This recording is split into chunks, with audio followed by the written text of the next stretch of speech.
the music that is Lord of the Rings. Yes, not the movie. It's some AI generated music from the Shire, music and ambience from the YouTube channel Ambient Worlds. They do some really cool AI, excuse me,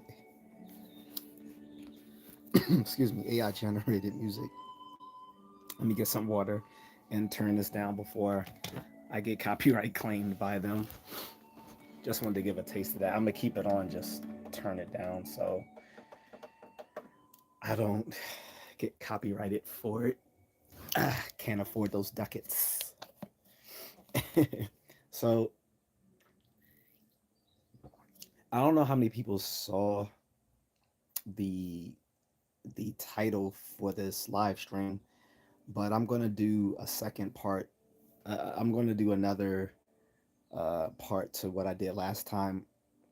A week ago, I read a passage called "The Value of Philosophy" from Bertrand Russell, which was a passage from an introductory book to philosophy called "The Problems of Philosophy," written by him, Russell, and it gives a good explanation of why people even endeavor to study philosophy. And kind of like that. So, taken from the same textbook, The Experience of Philosophy, 6th edition, by Daniel Kolak and Raymond Martin, I'm going to read another selection. This time, I'm reading from Plato himself. Yes, Plato. And the it's on the trial of Socrates. So I'm gonna read. It's three different parts to that for the trial of Socrates. Part of it is written in his book called Euthyphro. I'm gonna read that first part, and these are very short. So I might read all three parts of the trial of Socrates. The first part, um, then the apology, and then Crito. All three of them make up the complete story of the trial of Socrates. I think very few people have ever read or have heard the story from Plato, Socrates, one of Socrates' finest students. Um, at first, I'm gonna read the intro given by my by the authors of this book, The Experience of Philosophy. So this is to give a sort of an intro, and this is written by Daniel Kolak and Raymond Martin. One of them being a former professor at my alma mater. Actually, I think both of them were. I had to look that up, but I know Raymond Martin was. I'm not sure about Kolak. I think he was as well, but they moved on to other universities, and they might be retired or professor emeriti now.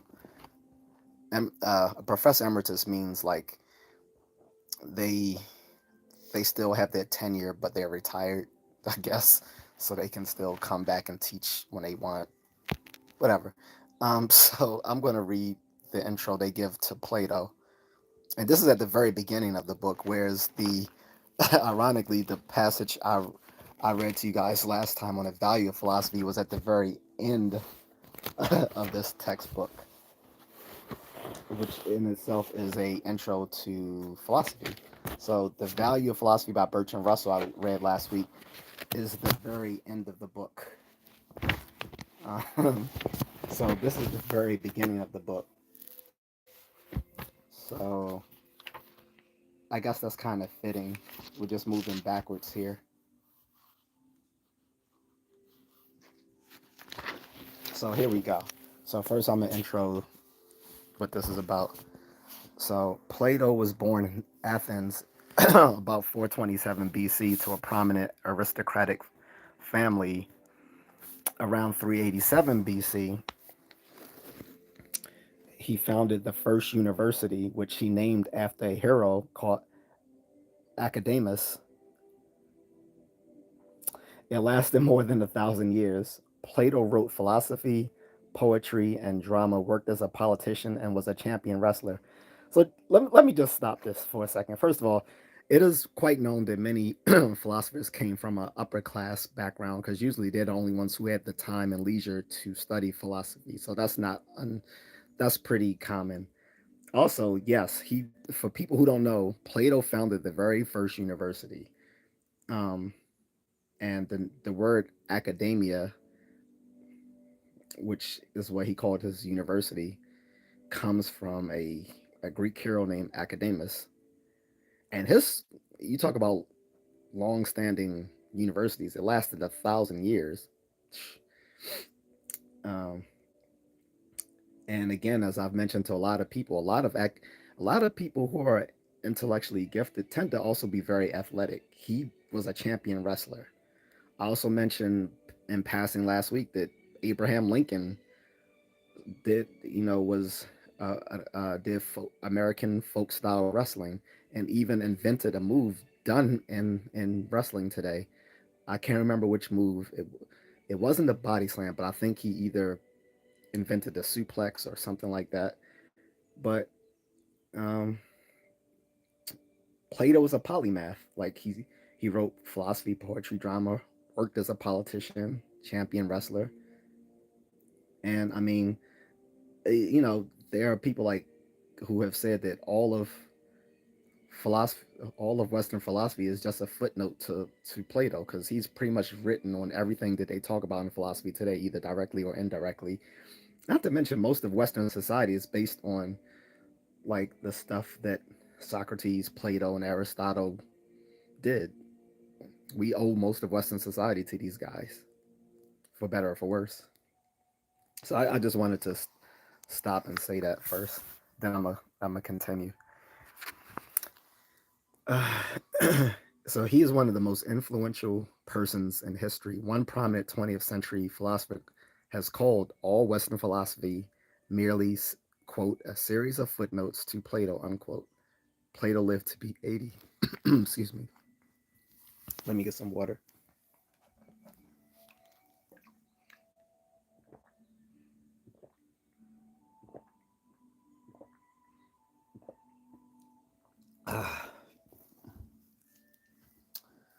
So, anyway, getting back to what I was saying here. So, we're going to finish introducing Plato as the author of this passage. Many people consider religion and morality to be inseparable. In the following dialogue, however,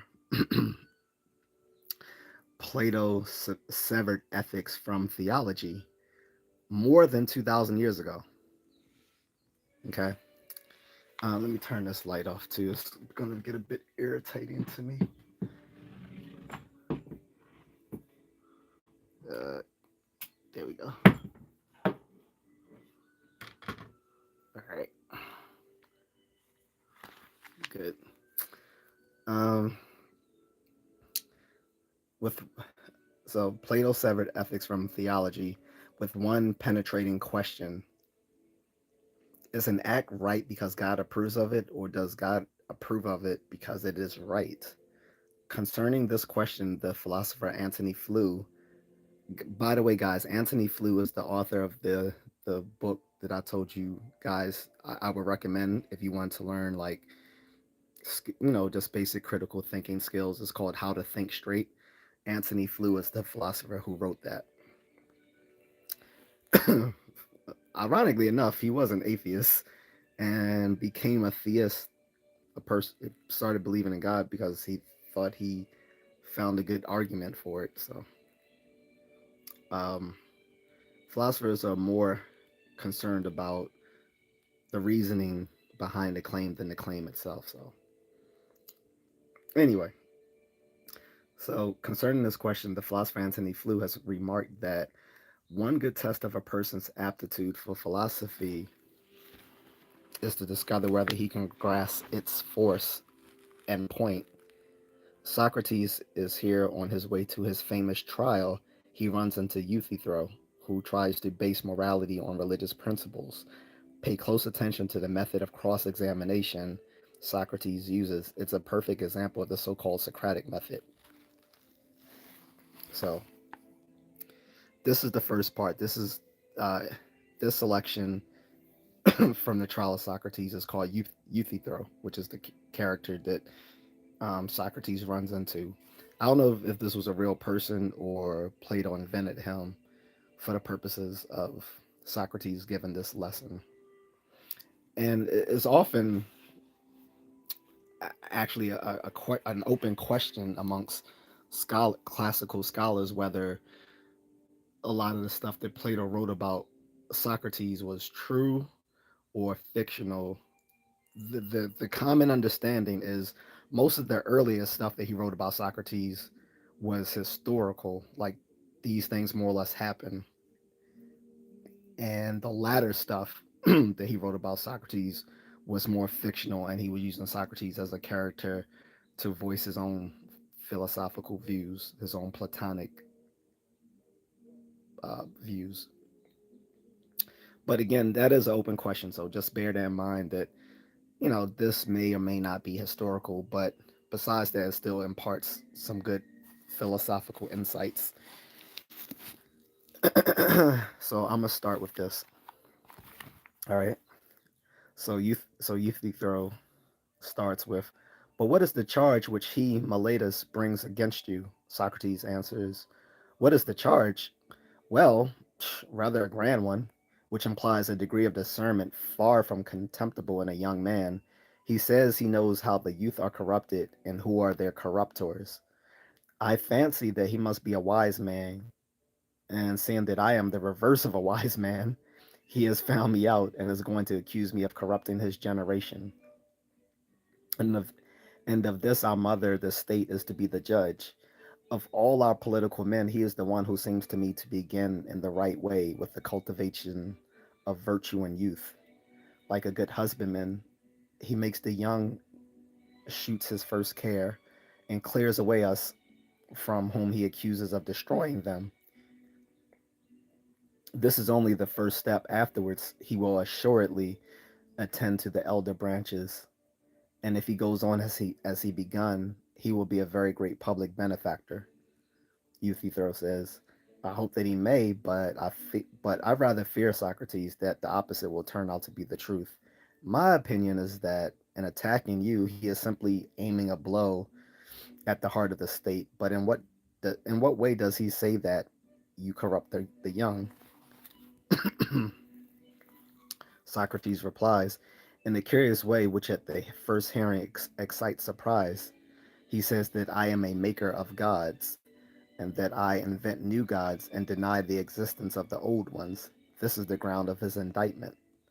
Euthyphro replies, I understand, Socrates. He means to attack you about the familiar sign which occasionally, as you say, comes to you. He thinks that you are a neologian.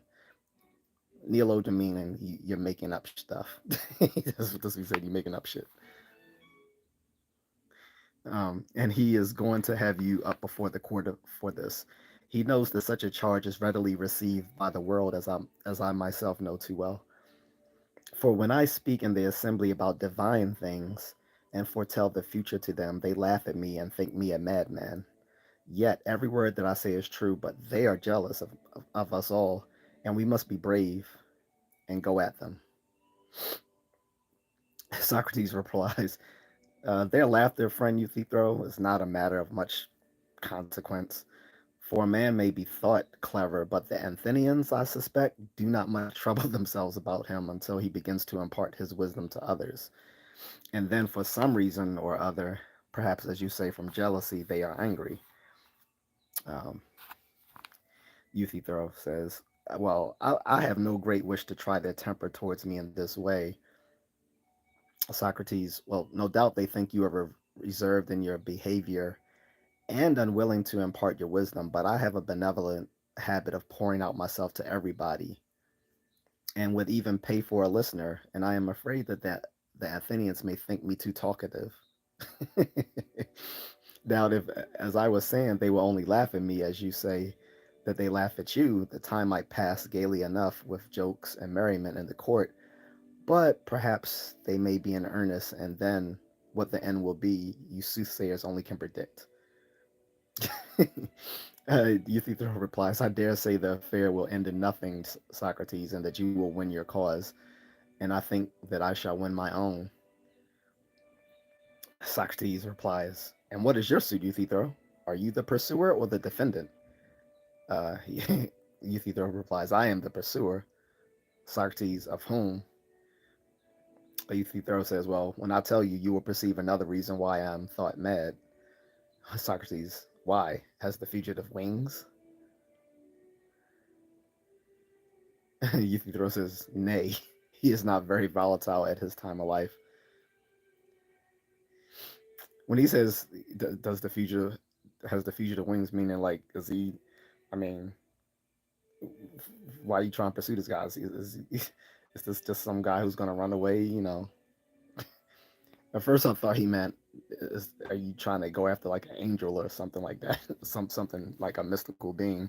But when I reread it now, when he says has the fugitive wings, meaning like is he gonna flee the case?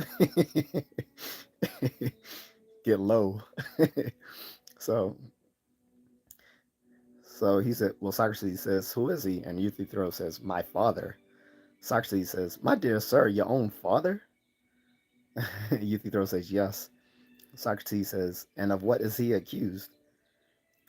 Euthyphro says, of murder, Socrates. Socrates says, well, good heavens, how little, Euthyphro, does the common herd know of the nature of right and truth. A man must be an extraordinary man and have made great strides in wisdom before he could have seen his way to bring such an action. Euthyphro doesn't realize at this point Socrates is being a little bit sarcastic. So if anyone has ever watched um, Columbo or Matlock, they're very Socratic in their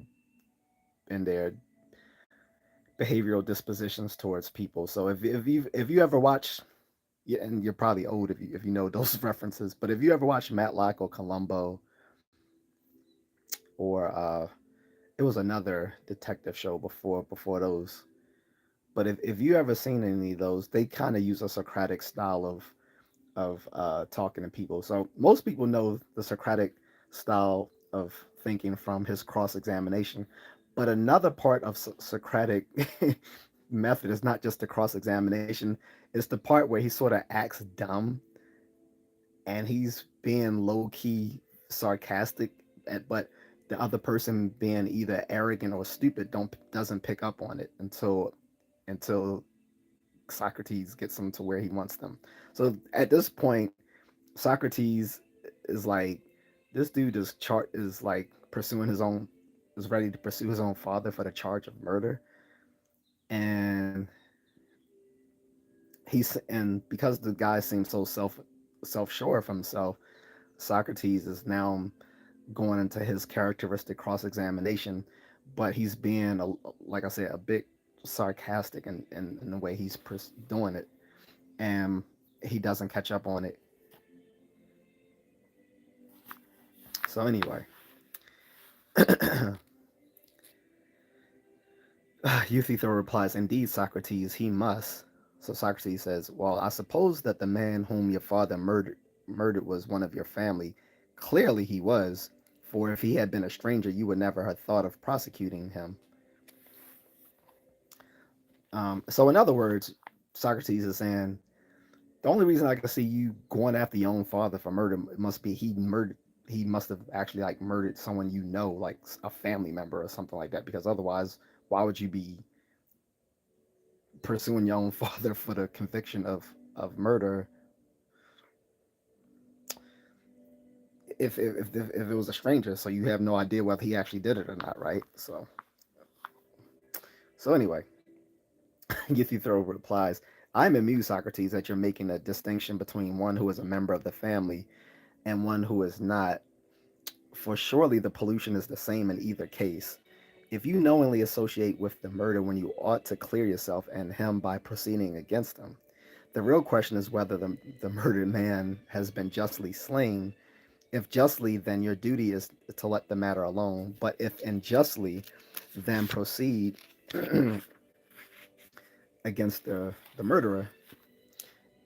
If that is to say he lives under the same roof with you and eats at the same table, in fact, the man who is dead was a poor dependent of mine who worked for us at a field as a field laborer on our farm in Naxos.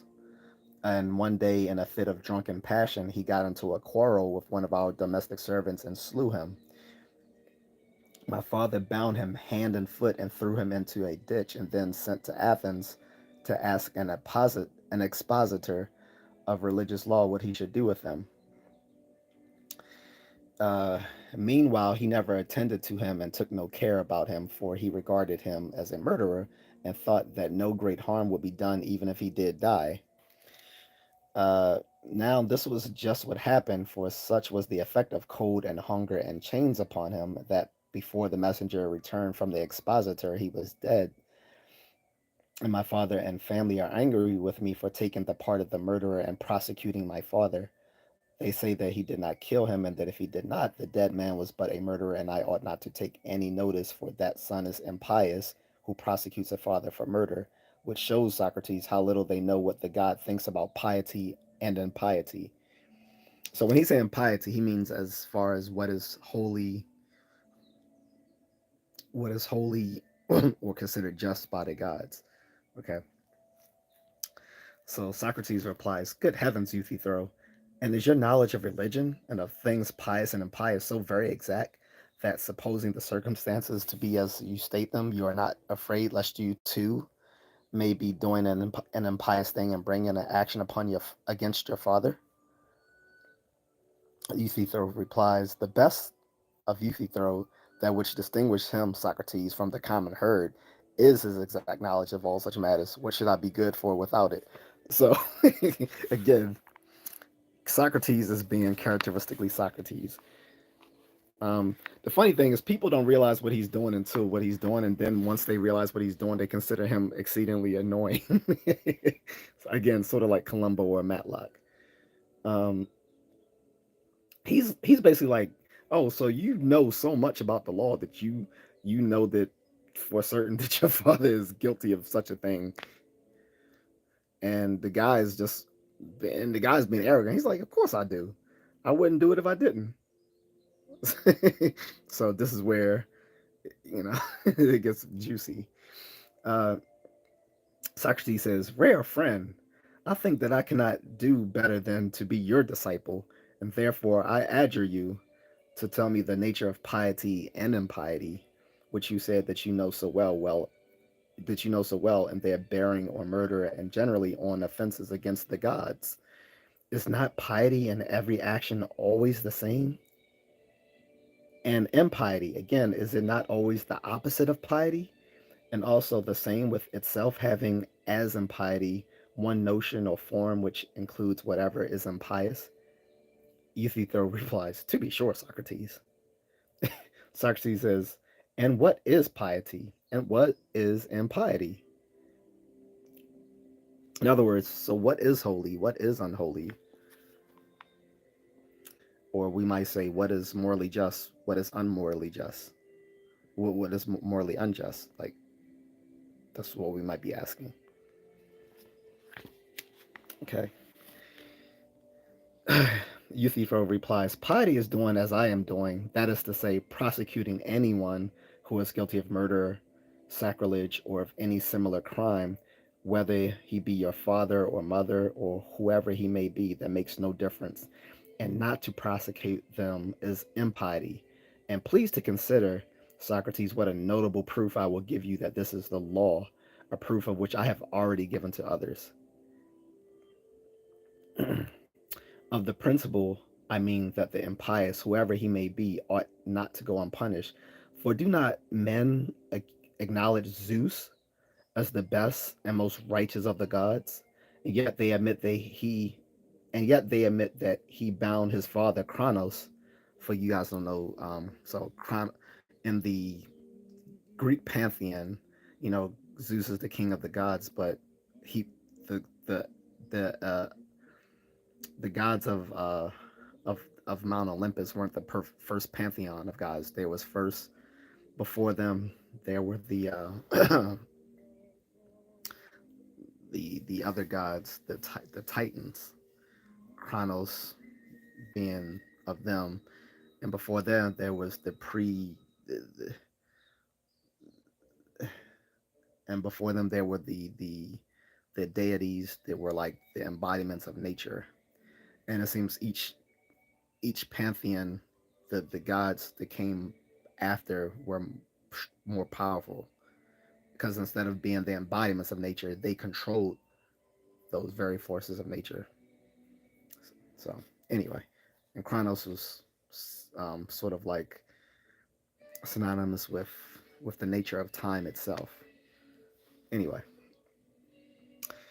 um, and yet he admitted that he bound his father Kronos because he wickedly devoured his sons, and that he too had punished his own father Uranus. See, the three pantheon of gods, Zeus being the king of the Olympian gods, Kronos, the Titans, and Uranus of the pre of the whatever you call the universal deities, whatever you want to call them.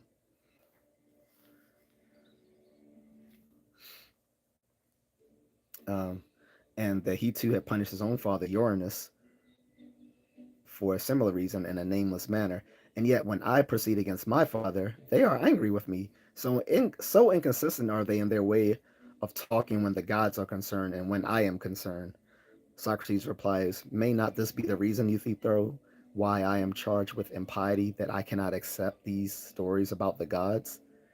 That, I suppose, is where people think I go wrong.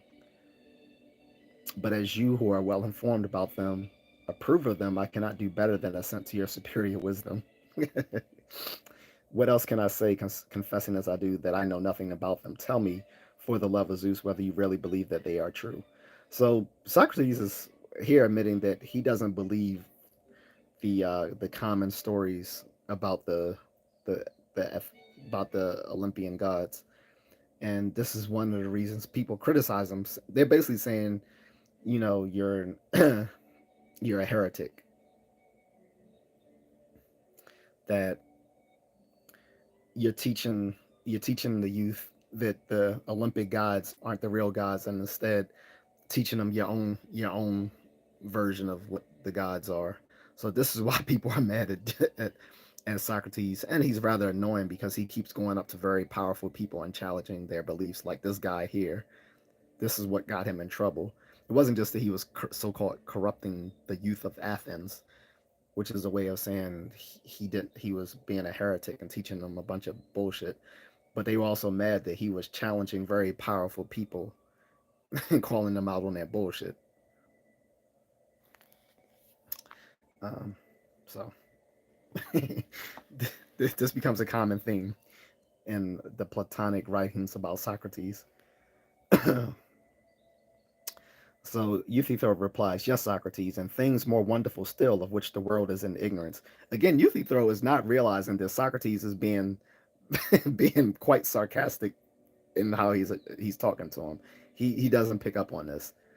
And like I said, if you guys ever watched shows like Columbo and Matlock, you will pick up on this. Moonless said, "Yeah, that's deep." Yeah, he said yes. He was viewed as a heretic. So Socrates replies, "And do you really believe that the gods fought with one another, had dire quarrels, battles, and the like, as the poets say?" Like he's talking about when he says the poets, he's talking about like people like Homer and other famous ancient Greek poets of the time. By the way, I think Plato disliked Homer, but anyway, that's neither here nor there.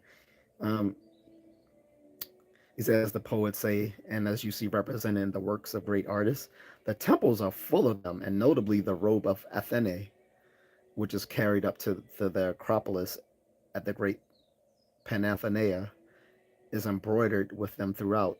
Are all these tales of the gods true, Euthyphro? Euthyphro replies, "Yes, Socrates, and as I was saying, I can tell you, if you would like to hear them, many other things about the gods which would quite amaze you."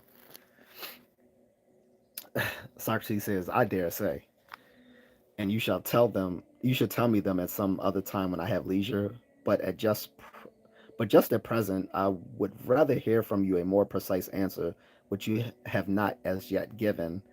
My friend is yet given to my friend to the question, what is piety? When asked, you only reply, doing as you do, charging your father with murder. Now, this is the snare. This is where Socrates snares him. Um, yeah, I think when he says at the robe of Athene, he's talking about Athena, but um, this is how Plato wrote it.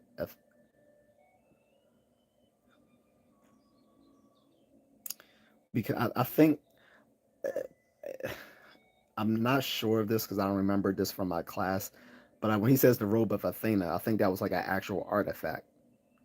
So anyway,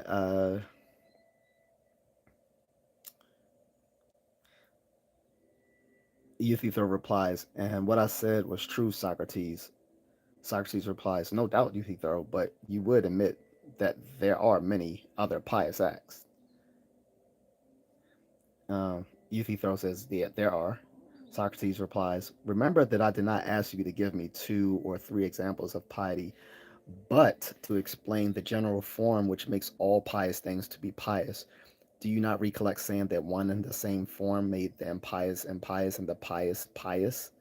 So, in other words, Socrates is saying, I don't want you to give me examples of what piety is or impiety. I want you to explain to me what piety is.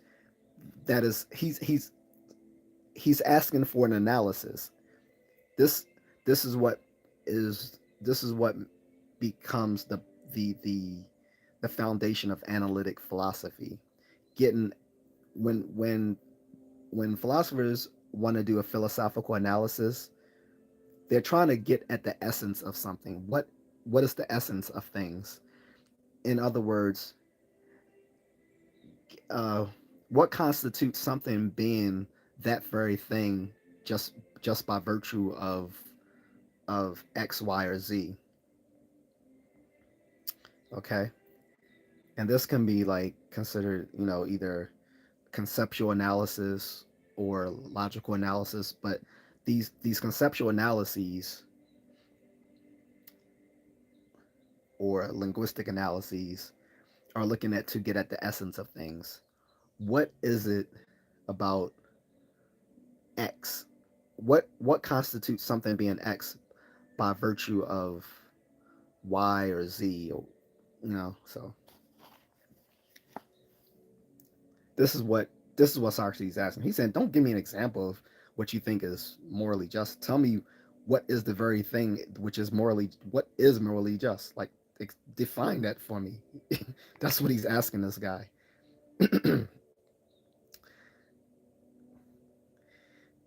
Euthyphro says, "I remember." Socrates replies, "Tell me what is the nature of this form, and then I shall have a standard to which I may look, and by which I may measure actions, whether yours or those of anyone else. And then I shall be able to say that such and such an action is pious, such another impious." Euthyphro says, "I will tell you if you like." Socrates says, I should very much like." I, this is why I love Socrates. He is a sarcastic. He's a bit of an asshole. If once you get past how polite he's is once you get how beyond how polite he's being with people, you realize he's being low key, very sarcastic. Uh,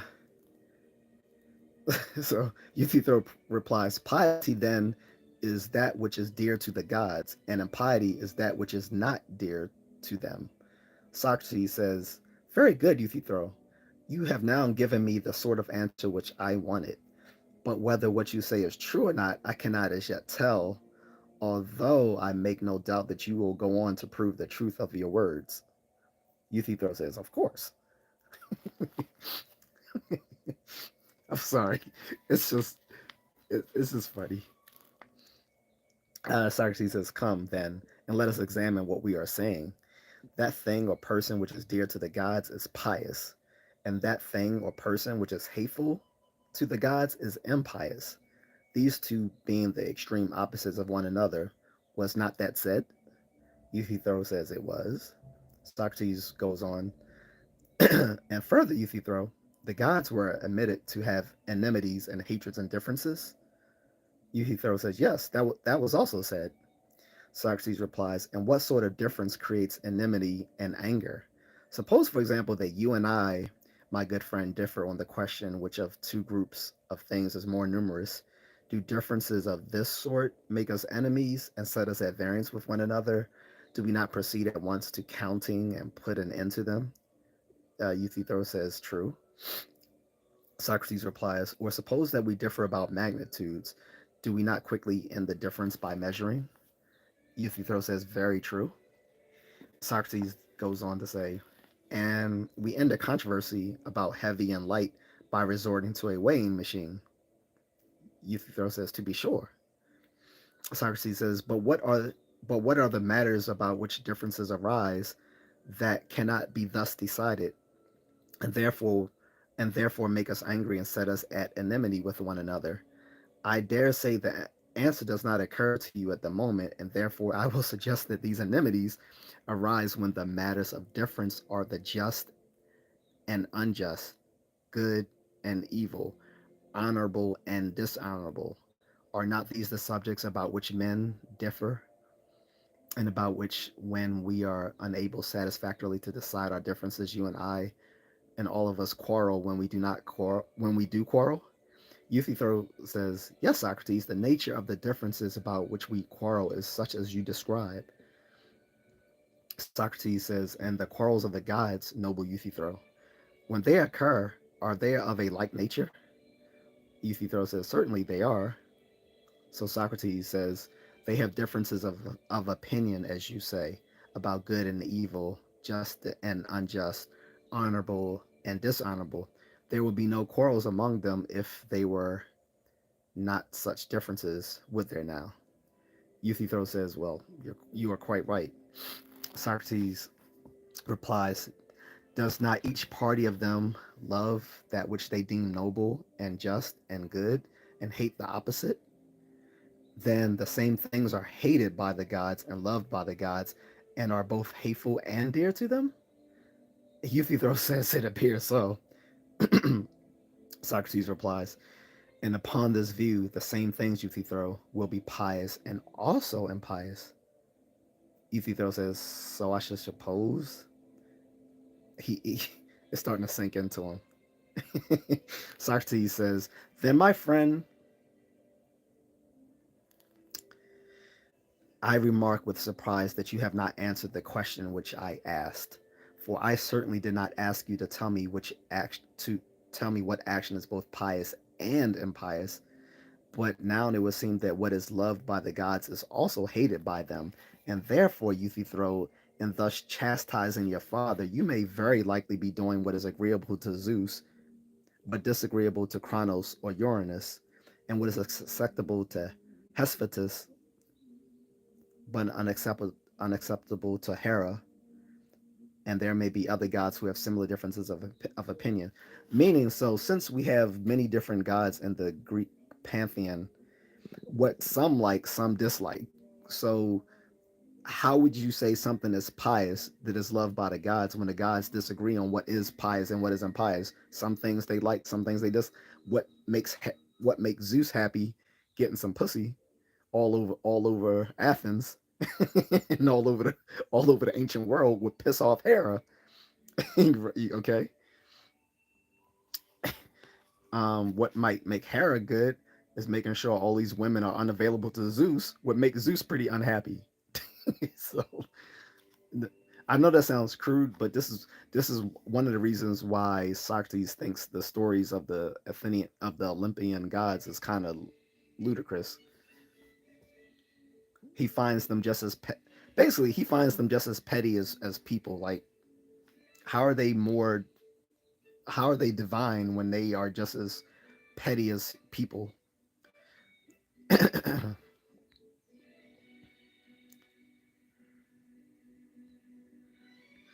Let me change my chat filter here for a second. Let me get some water while I'm at it.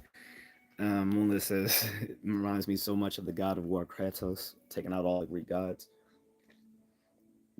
Well, it just goes to show that even in ancient times, there were people who questioned these stories. Most people act like agnostics and atheists came about in recent times. As I've mentioned many times before, for as long as there has been people who believed in organized religion, there has been people who disbelieved in organized religion because rationality is a, a is a part of the human condition.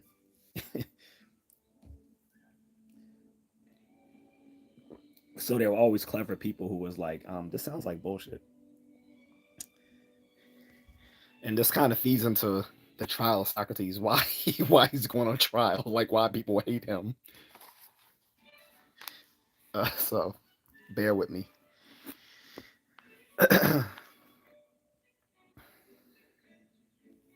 So Euthyphro replies, but I believe, Socrates, that all the gods would be agreed as to the propriety of punishing a murderer. There would be no difference of opinion about that. Socrates replies, well, but speaking of men, Euthyphro, did you ever hear someone arguing that a murderer or any sort of evildoer ought to be let off? Euthyphro replies, I should say rather that these are the questions which they are always arguing, especially in courts of law. They commit all sorts of crimes, and there is nothing which they will not do or say in their own defense. Socrates replies, but do they admit their guilt, Euthyphro, and yet say that they ought not to be punished? Um, Euthyphro says, no, they do not. Socrates goes on, then there are some things which they do not venture to say and do, for they do not venture to argue that if guilty they are to go unpunished, but they deny their guilt, do they not? Euthyphro says, yes. Euthyphro, Socrates replies, then they do not argue that the evildoer should not be punished, but they argue about the fact of who the evildoer is and what he did and when. Euthyphro says, well, true.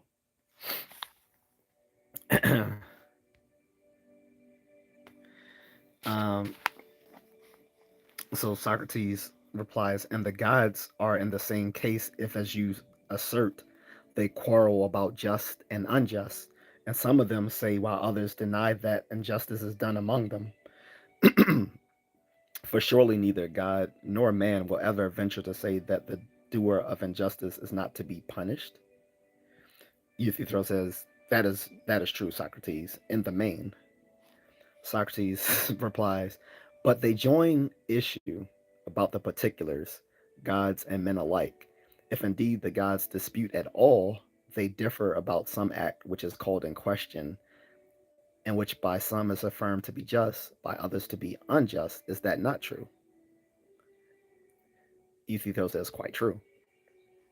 Socrates says, well then, my dear friend Euthyphro, do tell me, for my better instruction and information, what proof have you that in the opinion of all the gods, a servant who is guilty of murder and is put in chains by the master of the dead man and dies because he is put in chains before he who bound him can learn from the expositors of religious law what he ought to do with them, is killed unjustly, and that on behalf of such a one, a son ought to proceed against his father and accuse him of murder. How would you show that all the gods absolutely agree in approving of this act? Prove to me that they do, and I will applaud your wisdom as long as I live. Gotcha, bitch.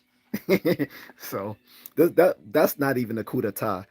I because I love this particular passage. I've highlighted when I first read this like 12 years ago. Well, I've read this more like 24 years ago, but I'm talking about when I reread this passage when I bought this book. I highlighted this passage. So I'm gonna get to that.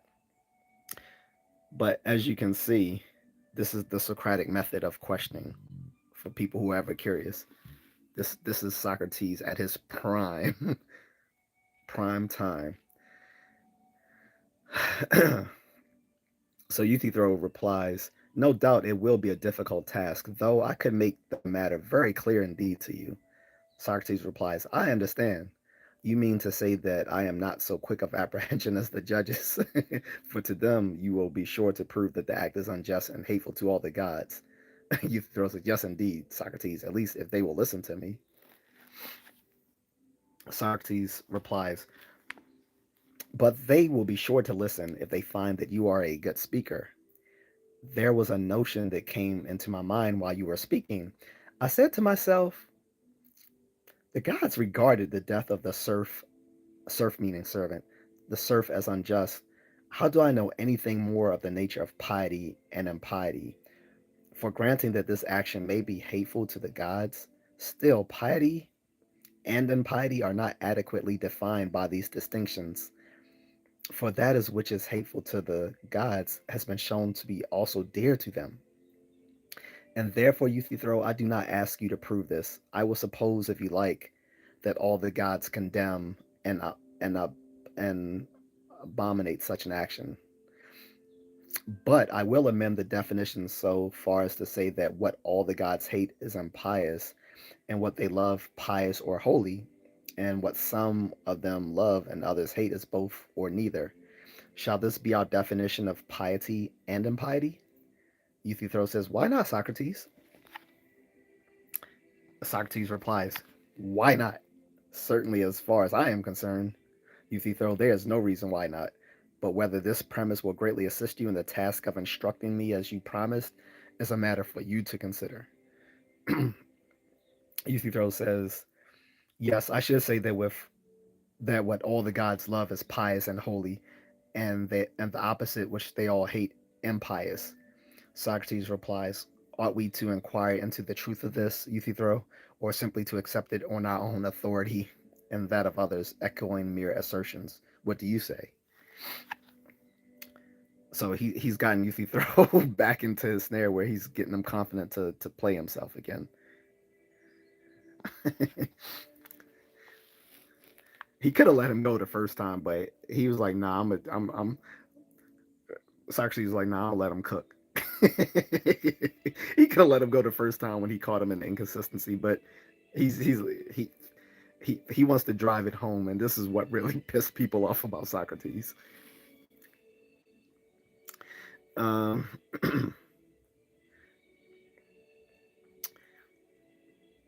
Euthyphro replies, "We should inquire, and I believe that the statement will stand the test of inquiry." Socrates replies, "We shall soon be better able to say, my good friend. The point which I should first wish to understand is whether the pious or holy is beloved by the gods because it is holy, or holy because it is beloved of the gods." Euthyphro says, "I do not understand your meaning, Socrates." This is this is classic, guys. This is classic. I mean, you guys should be paying me per lecture for this right here, but I'm joking. But anyway, Socrates replies, "I will endeavor to explain. Is not that which is beloved distinct from that which loves?" Euthyphro says, "Certainly." Socrates says, "And what do you say of piety, Euthyphro? Is not piety, according to your definition, loved by all the gods?" Euthyphro says, "Yes." Socrates replies, "Because it is pious or holy, or for some other reason?" Euthyphro says, "No, that is the reason." Socrates says, "It is loved because it is holy, not holy because it is loved?" Euthyphro says, "Apparently." Socrates replies, "And it is the object of the gods' love and is dear to them because it is loved of them?" Euthyphro says, "Certainly." So Socrates replies, "Then that which is dear to the gods, Euthyphro, is not holy, nor is that which is holy dear to the gods, as you affirm, but they are two different things." Euthyphro says, "Yes." Socrates replies, "But that which is dear to the gods is dear to them because it is loved by them, not loved by them because it is dear to them." And Euthyphro says, "True." So this is where, so Socrates was cooking right here. This is where he gets them. This is the part, and this part is where this part that I've highlighted is what I'm about to read right now. This is the crucial part right here. So this is it. This is the coup de, what I'm about to read right now is the coup d'etat. This is the coup d'etat right here. So Socrates replies, wait, let me get some water for this one. This is good. I'm sorry, I'm a nerd. Sorry.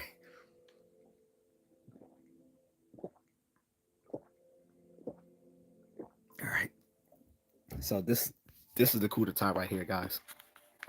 Socrates replies, but friend Euthyphro, if that which is holy were the same with that which is dear to the gods, and were loved because it is holy, then that which is dear to the gods would be loved as being dear to them. But if that which is dear to them were dear to them because loved by them, then that which is holy would be holy because loved by them. But now you see that the reverse is the case, and that the two things are quite different from one another. For one is a kind to be loved because it is loved, and the other is loved because it is of a kind to be loved. Thus you appear to me, Euthyphro, when I ask you what is the nature of holiness, to offer an attribute only and not the essence, the attribute of being loved by all the gods. And therefore, if you please, I will ask you not to hide your treasure, but to start again and tell me frankly what holiness or piety really is, whether dear to the gods or not. For that is the matter about which we will not quarrel. And what is impiety? He got him. We fucking got him. So, all right. So Euthyphro replies here. I really do not know, Socrates, how to express what I mean. For somehow or other, the definitions we propound, on whatever basis we rest them, seem always to turn round and walk away from us. Meaning, he's completely lost. He realized he realized that Socrates has said your reasoning is circular. Like you state to know what is pious or holy, but you can't define. You can't give us the essence of what it is to be what it is, because it's even one of these two things. But there is a contradiction, right? So Socrates replies, then we must begin again and ask, what is piety? That is an inquiry which I shall never be weary of pursuing as far as in me lies, and I entreat you not to scorn me, but to apply your mind to the utmost and tell me the truth. For if any man knows, you are he, and therefore I must hold you fast like Proteus until you tell.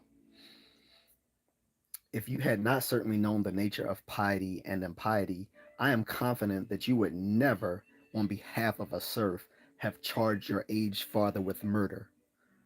You would not have run such a risk of doing right, of doing wrong in the sight of the gods, and you would have had too much respect for the opinions of men. I am sure, therefore, that you know the nature of piety and impiety. Speak out then, my dear Euthyphro, and do not hide your knowledge. He's basically saying, you are cocky as fuck to not know. You're pretty goddamn cocky. You sitting there saying you're going to prosecute your own father for murder of a servant based on what he did being unholy. And you can't even explain what the fuck unholy or holy is.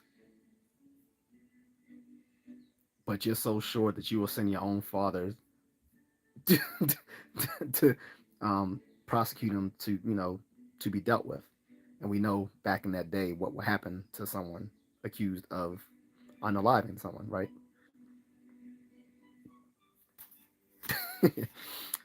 So Euthyphro replies, another time, Socrates, for I'm in a hurry and I must go now. He dipped out. He literally did. Socrates says, alas, my friend, and you believe me in despair?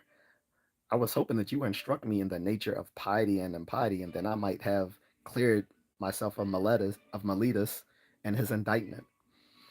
I would have told him. that I had been enlightened by Euthyphro and had given up rash innovations and speculations in which I had indulged only through ignorance, and that now I am about to lead a better life. So this guy was like, "Oh, no, I got a dip, son." And Socrates, and Socrates was like, "A word?" He's, "I was gonna you." He's like, "I was gonna use your reasoning against the guys trying to indict me." The guy he's talking about is Miletus. He's like, I was gonna use your words against them, but I guess I can't now since you won't really tell me what your wisdom is. That's clever. That's funny. um, Mullet, you think I should continue or wrap it up? Because I can finish this up. Well, at least I can go with the second part, the Crito part. Keep going. I I still got a little bit of energy left. Not much, but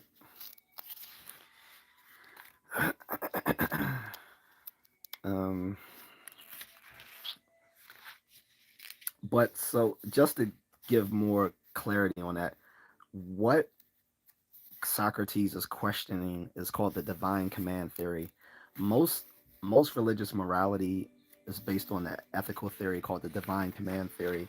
And as you have seen just now, the divine command theory has been defeated over over 2,000 years ago by Socrates himself. So even, modern day Christians, Jews, and Muslims pretty much use the divine command theory to base their moral decisions. And this is why they always are warring and bickering with each other. Because you can't base morality on a fucking fictional character or characters who you give the give the meaning to what is just and what isn't just. Even if they did exist, it still doesn't really explain it because, like I said, you still have two positions to take. That what is just is what is just is loved by the gods is whatever's loved by the gods, which means there can be things that are completely morally apprehensible, but as long as the gods love it, it's just. That's kind of weird.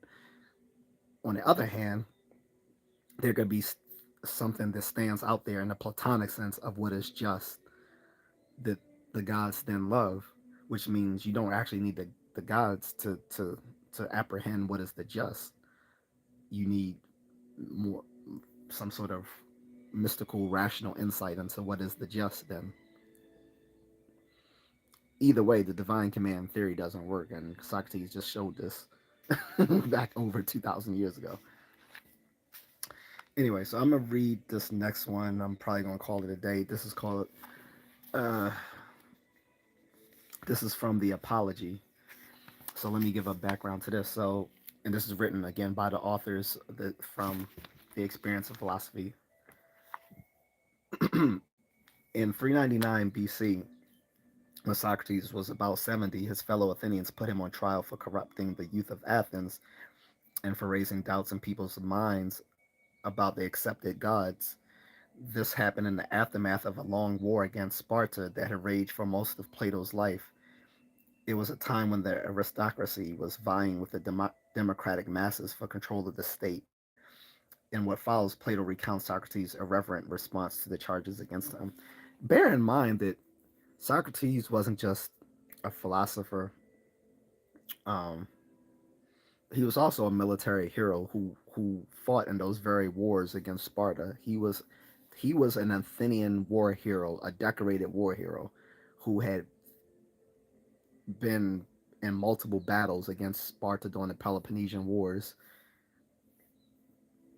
And people didn't come up to him just for philosophy; they will also come up to him for military strategy, since he was a hoplite, an Athenian citizen soldier, and was active duty well into his 40s.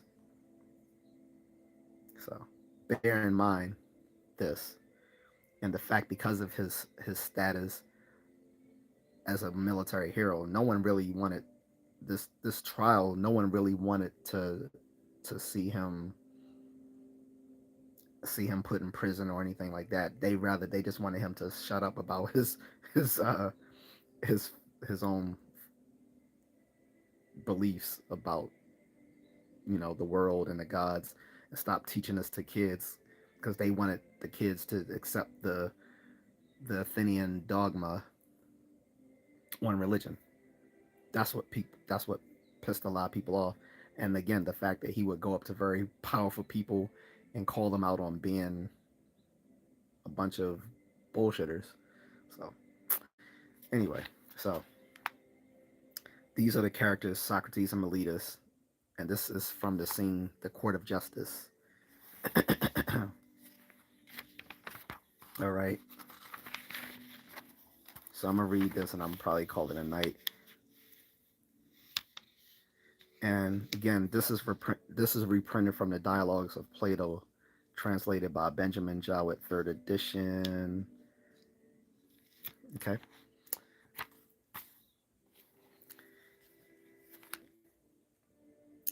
Socrates says, I cannot tell what impression my accusers have made upon you, Athenians.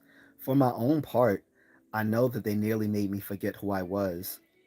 So believable were they, and yet they have scarcely uttered one single word of truth. But of all their many falsehoods, the one which astonished me most was when they said that I was a clever speaker, and that you must be careful not to let me mislead you. I thought that it was most impudent of them not to be ashamed to talk in that way, for as soon as I open my mouth, they will be refuted, and I shall prove that I am not a clever speaker in any way at all, unless, indeed, by a clever speaker they mean a man who speaks the truth. Did you see what he just said there? He was like, "I'm not a clever man. I just tell the truth." That's pretty funny. Oh yeah, this is why I like him. I'm a sarcastic person, so I can appreciate a sarcastic philosopher.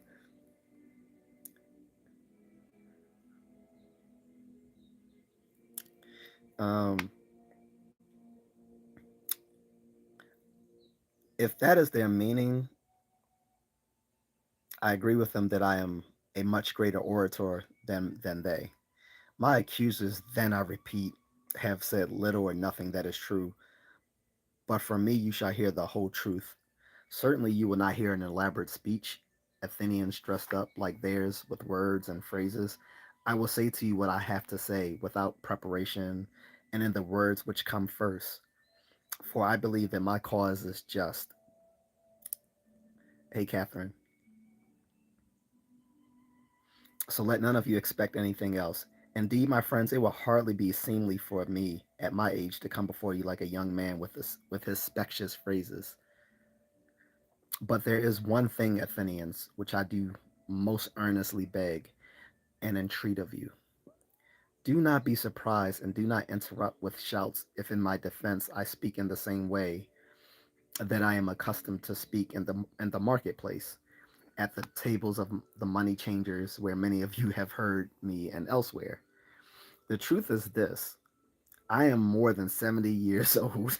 This is the first time that I have ever come before a law court. So your manner of speech here is quite strange to me. If I had really, if I had been really a stranger, you would have forgiven me for speaking in the language and the fashion of my native country. And so now I ask you to grant me what I think I have a right to claim. Never mind the style of my speech. It may be better or it may be worse. Give your whole attention to the question: is what I say just or is it not? That is what makes a good judge, as speaking the truth makes a good advocate. I have to defend myself, Athenians, first against the old false accusations of my old accusers, and then against the latter ones of my present accusers.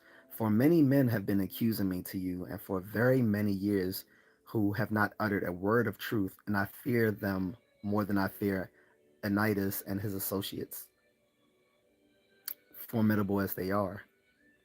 But my friends, and those others are still more formidable, for they got hold of most of you when you were children, and they have been more persistent in accusing me untruthfully, and have persuaded you that there is a certain Socrates, a wise man who speculates about the heavens, and who investigates things that are beneath the earth, and who can make the weaker reason upon who can make the weaker reason appear the stronger. These men, Athenians, who spread abroad this report, are their accusers whom I fear, for their hearers think that persons who pursue such inquiries never believe in the gods. Then there are many, and their attacks have been going on for a long time, and they spoke to you when you were at the age most readily to believe them. For you were all young, and many of you were children, and there was no one to answer them when they attacked me. And the most unreasonable thing of all is that I do not even know their names. I do not even know their names. I cannot tell you who they are except when one happens to be a comic poet. For all the rest who have persuaded you from motives of resentment and prejudice, and sometimes it may be from conviction, are hardest to cope with, for I cannot call any one of them forward in court to cross examine them. I have, as it were, simply to spar with shadows in my defense. I ask you, therefore, to believe that, as I say, I have been attacked by two kinds of accusers, first by Miletus and his associates, and then by those older ones of whom I have spoken. And with your leave, I will defend myself first against my old accusers, for you heard their accusations first, and they were much more forceful than my present accusers are. Well, I must make my defense, Athenians, and in the short time allowed me to remove the prejudice with which you have been so long a time acquiring, I hope that I may manage to do this if it be good for you and for me, and that my defense may be successful. But I am quite aware of the nature of my task, and I know that this is a difficult one. Be the outcome, however, as is pleasing to God, I must obey the law and make my defense.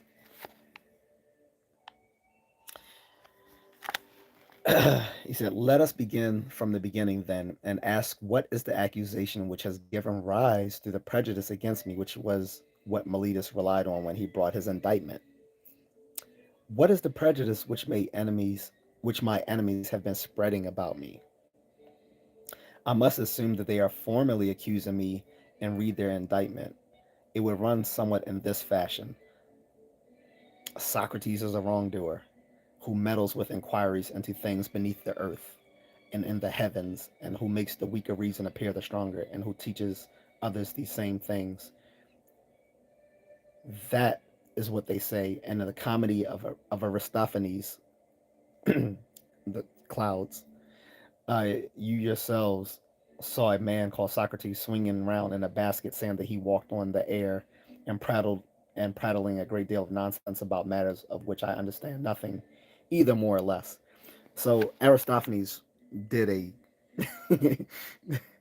wrote a comedic play um, that used Socrates in it called Clouds. Uh, he said, I do not mean to disparage that kind of knowledge if there is anyone who is wise about these matters. I trust Miletus may never be able to prosecute me for that. But the truth is, Athenians, I have nothing to do with these matters, and almost all of you are yourselves my witness of this. I beg all of you who have heard me discussing, and they are many, to inform your neighbors and tell them if any of you have ever heard me discussing such matters, either more or less. That will show you that the other common stories about me are as false as this one.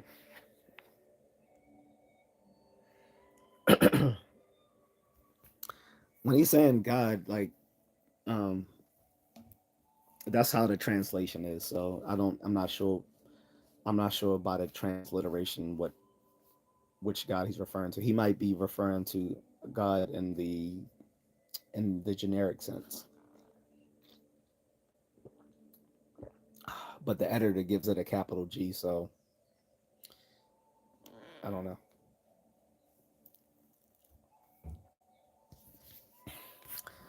Um, but the fact is not. But the fact is that not one of these is true. And if you have heard that I undertake to educate men and make money by so doing, that is not true either. though I would think it would be a fine thing to be able to educate men. Perhaps some of you may reply, but Socrates, what is the trouble with you? What has given rise to these prejudices against you? You must have been doing something out of the ordinary. All these stories and reports of you would never have arisen if you had not been doing something different from other men. So tell me what it is that we may not give our verdict in the dark. I think that that is a fair question, and I will try to explain to you what it is that has raised these prejudices against me and given me this reputation. Listen then.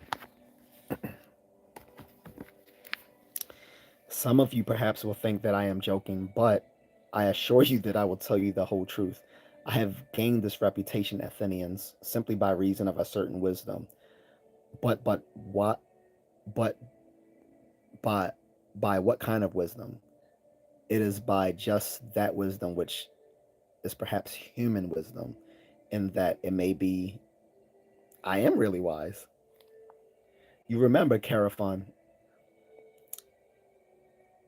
from youth upwards, he was my comrade and also a partisan of your democracy, sharing your recent exile and returning with you. You remember, too, that Caraphon's character, how vehement he was in carrying through whatever he took in hand. Once he went to Delphi and ventured to put this question to the oracle. I entreat you again, my friends, not to interrupt me with your shouts. He asked if there was any man who was wiser than I. The priestess answered that there was no one. Chaerephon himself is dead, but his brother here will confirm what I say. So the Delphi was I think one of the main temples in Athens, and the oracles were these priestesses that were there to interpret the god's will at the temple. And at at Delphi, I think that would have been Athena. So if anyone's seen 300 when um, Unitas traveled up to the temple on a mountain and they had the oracle give give the god's will, but it was they basically made her say what they wanted her to say though.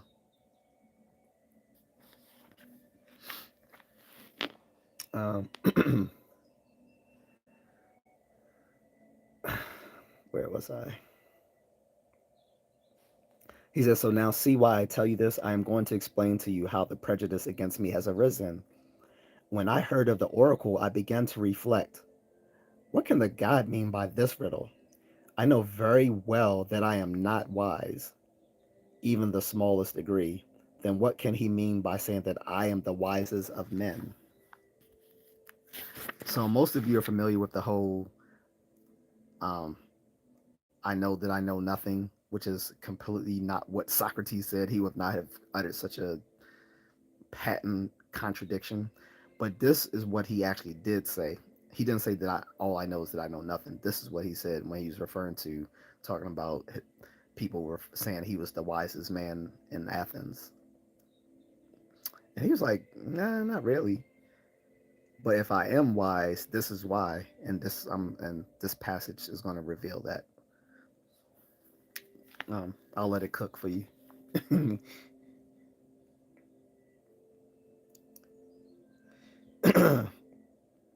Then what can he mean by saying that I am the wisest of men? It cannot be that he is speaking falsely, for he is a god and cannot lie. For a long time, I was at a loss to understand his meaning. Oh, I'm sorry, not Athena. I think the Oracle of I think the temple at Delphi was for the worship of Apollo, if I'm not mistaken. Not Athena, Apollo, I believe. They may get into this throughout the passage. I don't remember because I haven't read this in a long time. Anyway, he said, for a long time I was at a loss to understand his meaning. Then, very reluctantly, I turned to seek for it in this manner. I went to a man who was reputed to be wise, thinking that there, if anywhere, I should prove the answer wrong, and meaning to point out to the oracle its mistake and to say, you said that I was the wisest of men, but this man is wiser than I am. So I examined the man. I need not tell you his name. He was a politician, but this was the result, Athenians. When I conversed with him and came to see that though a great many persons, and most of all he himself, thought that he was wise, yet he was not wise, then I tried to prove to him that he was not wise, though he fancied that he was, and by doing so I made him indignant, and many of the bystanders. So when I went away, I thought to myself, I am wiser than this man. Neither of us knows anything that is really worthwhile, but he thinks that he has knowledge when he has not, while I, having no knowledge, do not think that I have. I seem at any rate to be a little wiser than he is on this point.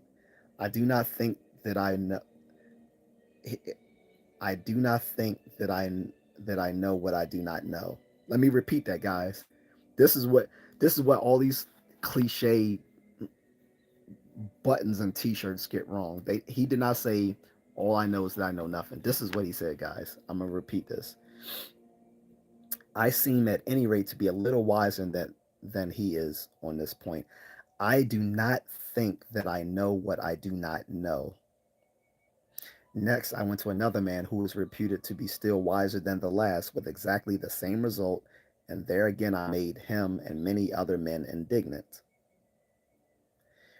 Then I went on to one man after another, seeing that I was arousing indignation every day, which caused me much pain and anxiety.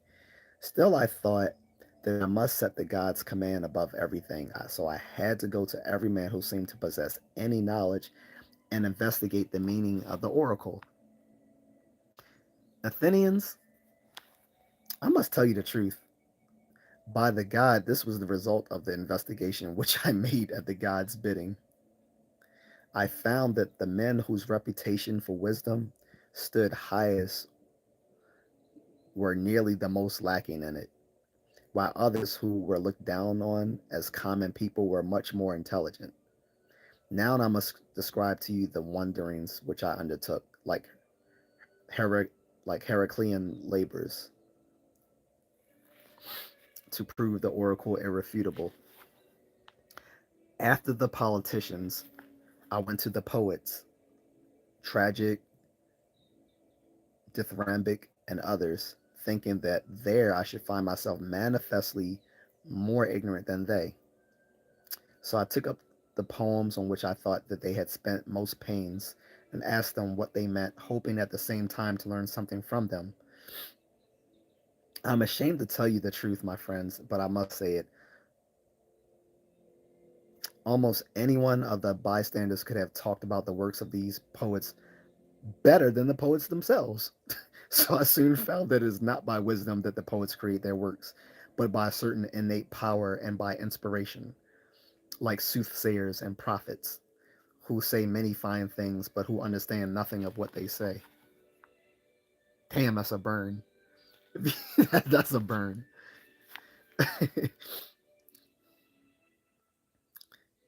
The poets seem to me to be in a similar situation. And at the same time, I perceived that because of their poetry, they thought they were the wisest of men in other matters, to which they were not. So I went away again, thinking that I had the same advantage over the poets that I had over the politicians. Finally, I went to the artisans, for I knew very well that I possessed no knowledge at all worth speaking of, and I was sure that I would find that they knew many fine things, and in that I was not mistaken. They knew what I did not know, and so far they were wiser than I. But Athenians, it seemed to me that the skilled artisans made the same mistakes as the poets. Each of them believed himself to be extremely wise in matters of the greatest importance because he was skillful in his own art.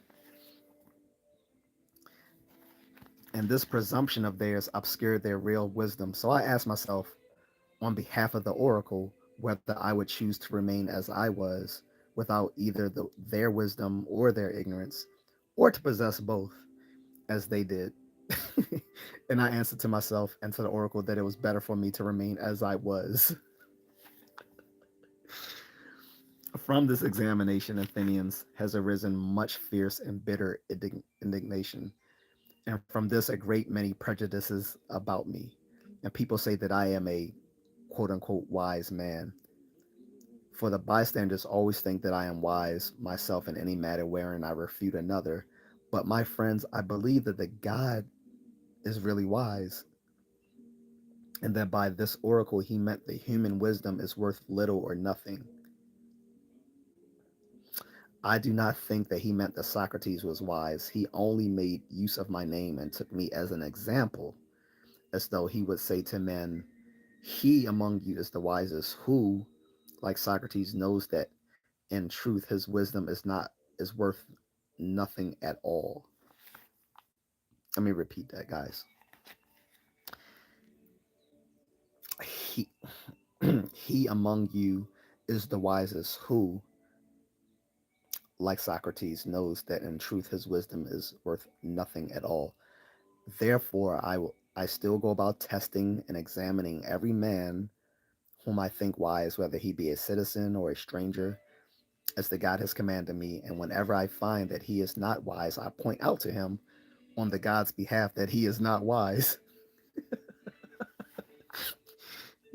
I am so busy in this pursuit that I have never had leisure to take any path worth mentioning in public matters or in mentioning in public matters or to look after my private affairs. I am in great poverty as the result of my service to the gods, to the God. Uh, so he's saying he's wise in so far that he doesn't go around pretending that he knows things that he actually doesn't know,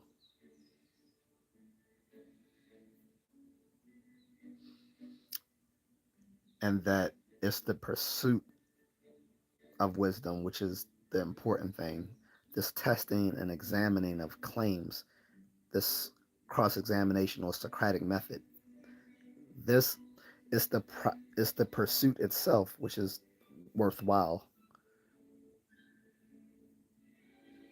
Okay. So he goes on. Besides this, the young men who follow me about, who are the sons of wealthy persons and have the most leisure, take pleasure in hearing men cross examined. They often imitate me among themselves, then they try their hands at cross examining other people. And I imagine they find plenty of men who think that they know a great deal when in fact they know little or nothing. Then the persons who are cross examined get angry with me instead of with themselves and say that Socrates is an abomination and corrupts the young. When they are asked, why? What does he do? What does he teach?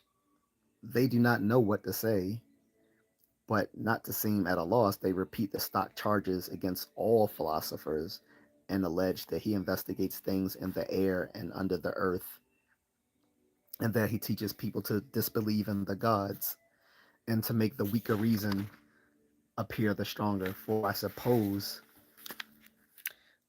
they would not like to confess the truth, which is that they are shown up as ignorant pretenders to knowledge that they do not possess. So they have been filling your ears with their bitter prejudices for a long time, for they are ambitious, energetic, and numerous, and they speak vigorously and persuasively against me. Relying on this, Meletus, Anytus, and Lycon have attacked me. Meletus is indignant with me on the part of the poets, Anytus on the part of the artisans and politicians, and Lycon on the part of the orators. And so, as I said at the beginning, I shall be surprised if I am able, in the short time allowed me for my defense, to remove from your minds this prejudice which has grown so strong. What have I told you, Athenians, is the truth. I neither conceal nor do I suppress anything small or great.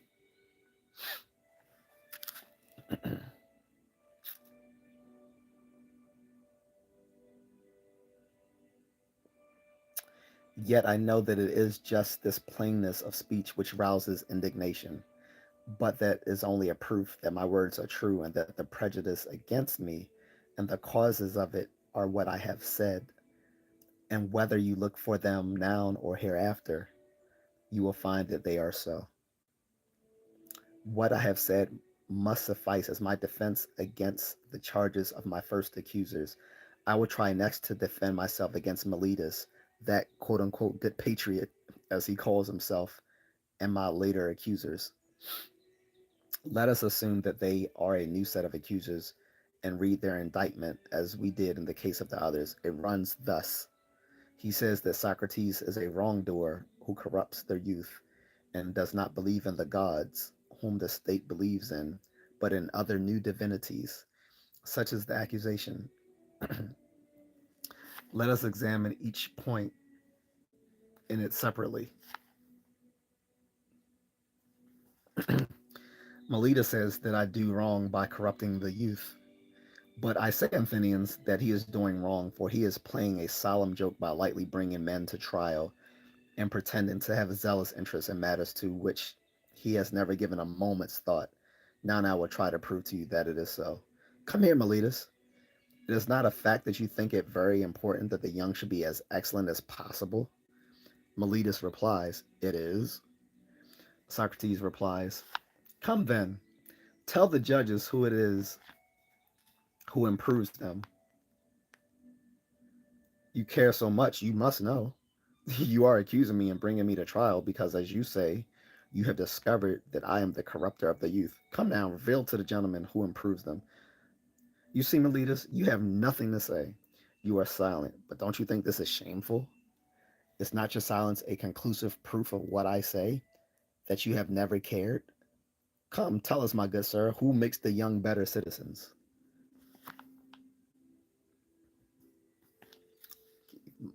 Socrates is getting a little spicy. So Melita says, the laws. Socrates replies, that, my friend, is not my question. What man improves the young who starts with the knowledge of the laws? Meletus replies, the judges here, Socrates. Socrates replies, what do you mean, Meletus? Can they educate the young and improve them? Meletus says, certainly. Socrates says, all of them or only some of them? Meletus says, all of them. Socrates says, by Hera, that is good news. Such a large supply of benefactors, and do the listeners here improve them or not? Meletus says, they do. Socrates says, and do the senators? Meletus replies, yes. Socrates replies, well then, Meletus, do the members of the assembly corrupt the young, or do they again all improve them? Meletus says, they too improve them. Socrates says, then all the Athenians apparently make the young into good men except me, and I alone corrupt them. Is that your meaning? Meletus says, most certainly, that is my meaning. Socrates replies, you have discovered me to be most unfortunate. Now tell me, do you think that the same holds good in the case of horses? Does one man do them harm and everyone else improves them? On the contrary, it is not one man only, or very few, namely those who are skilled with horses who can improve them, while the majority of men harm them if they use them and have anything to do with them? Is it not so, Meletus, both with horses and with every other animal? Of course it is, and whether you and Anitas say yes or no, the young would certainly be very fortunate if only one man corrupted them and everyone else did them good. The truth is, Meletus, you prove conclusively that you have never thought about the youth in your life. You exhibit your carelessness in not caring for the very matters about which you are prosecuting me.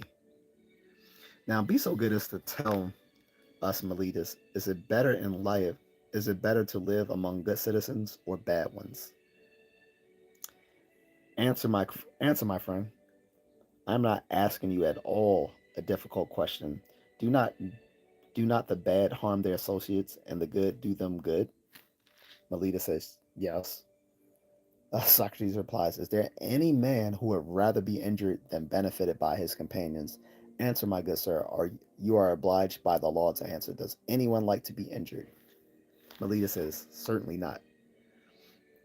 Socrates replies, well then, are you prosecuting me for corrupting the young and making them worse intentionally or unintentionally? Melita says, for doing it intentionally. Socrates says, "What, Meletus?"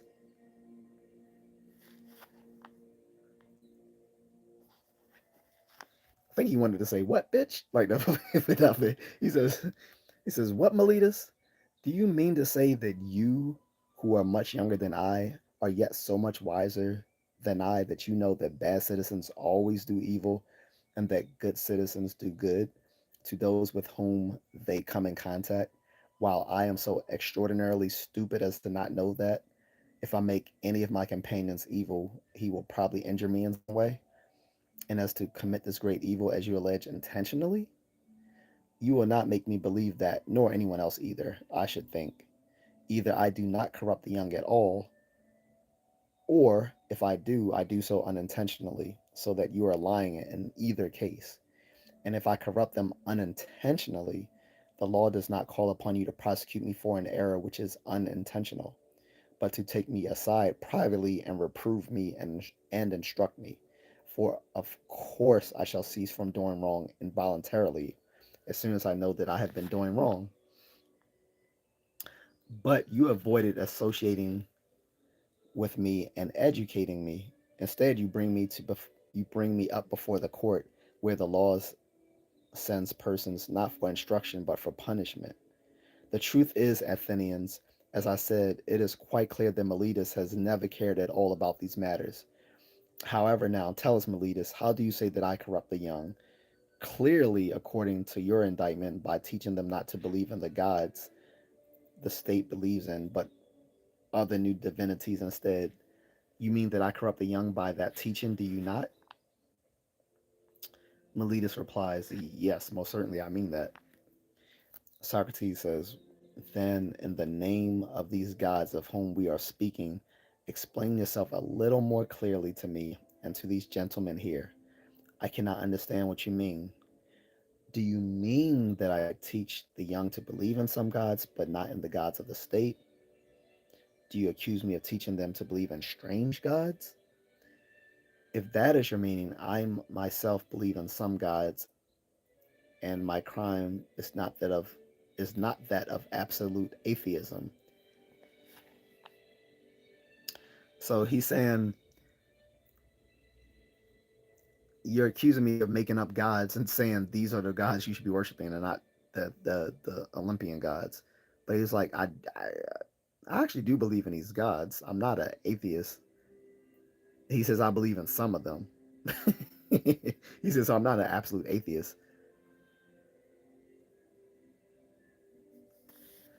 And to be sure, like, not not all the ancient Greeks believed in all the same gods.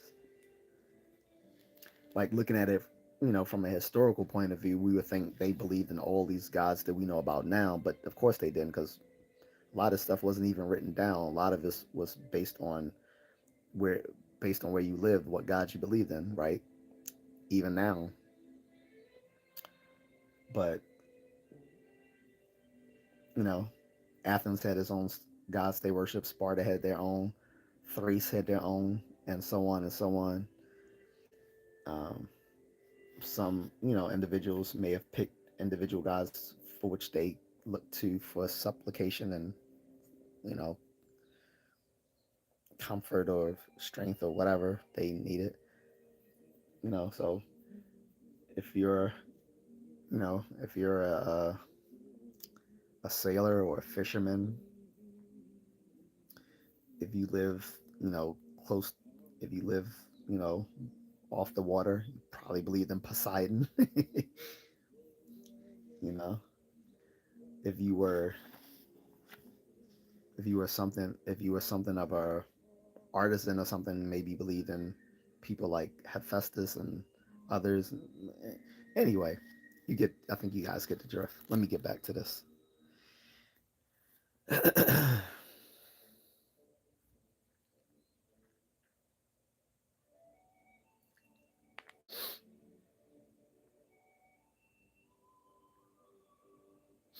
Or do you mean that I do not believe in the gods at all myself, and I teach other people not to believe in them either?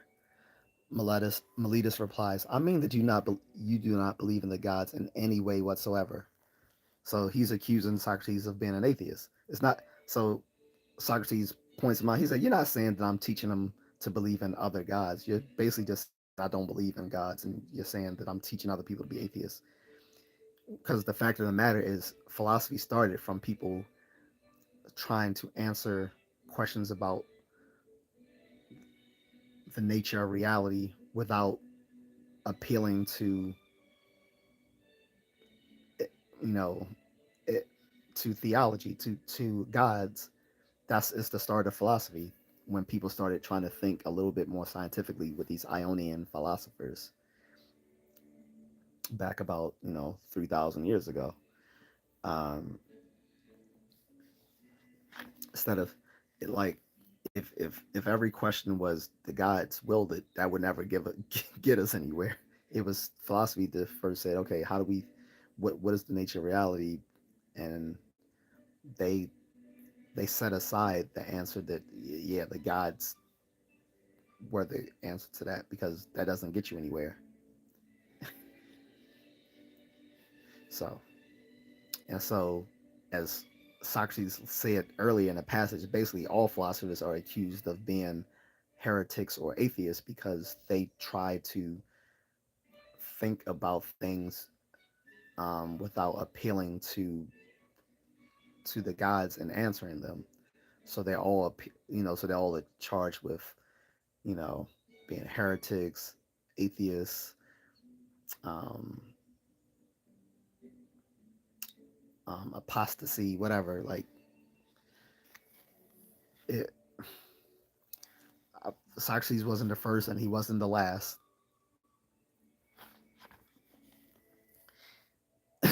So Socrates replies, "You amaze me, Meletus. Why do you say that? Do you mean that I believe neither the sun nor the moon to be gods like other men?"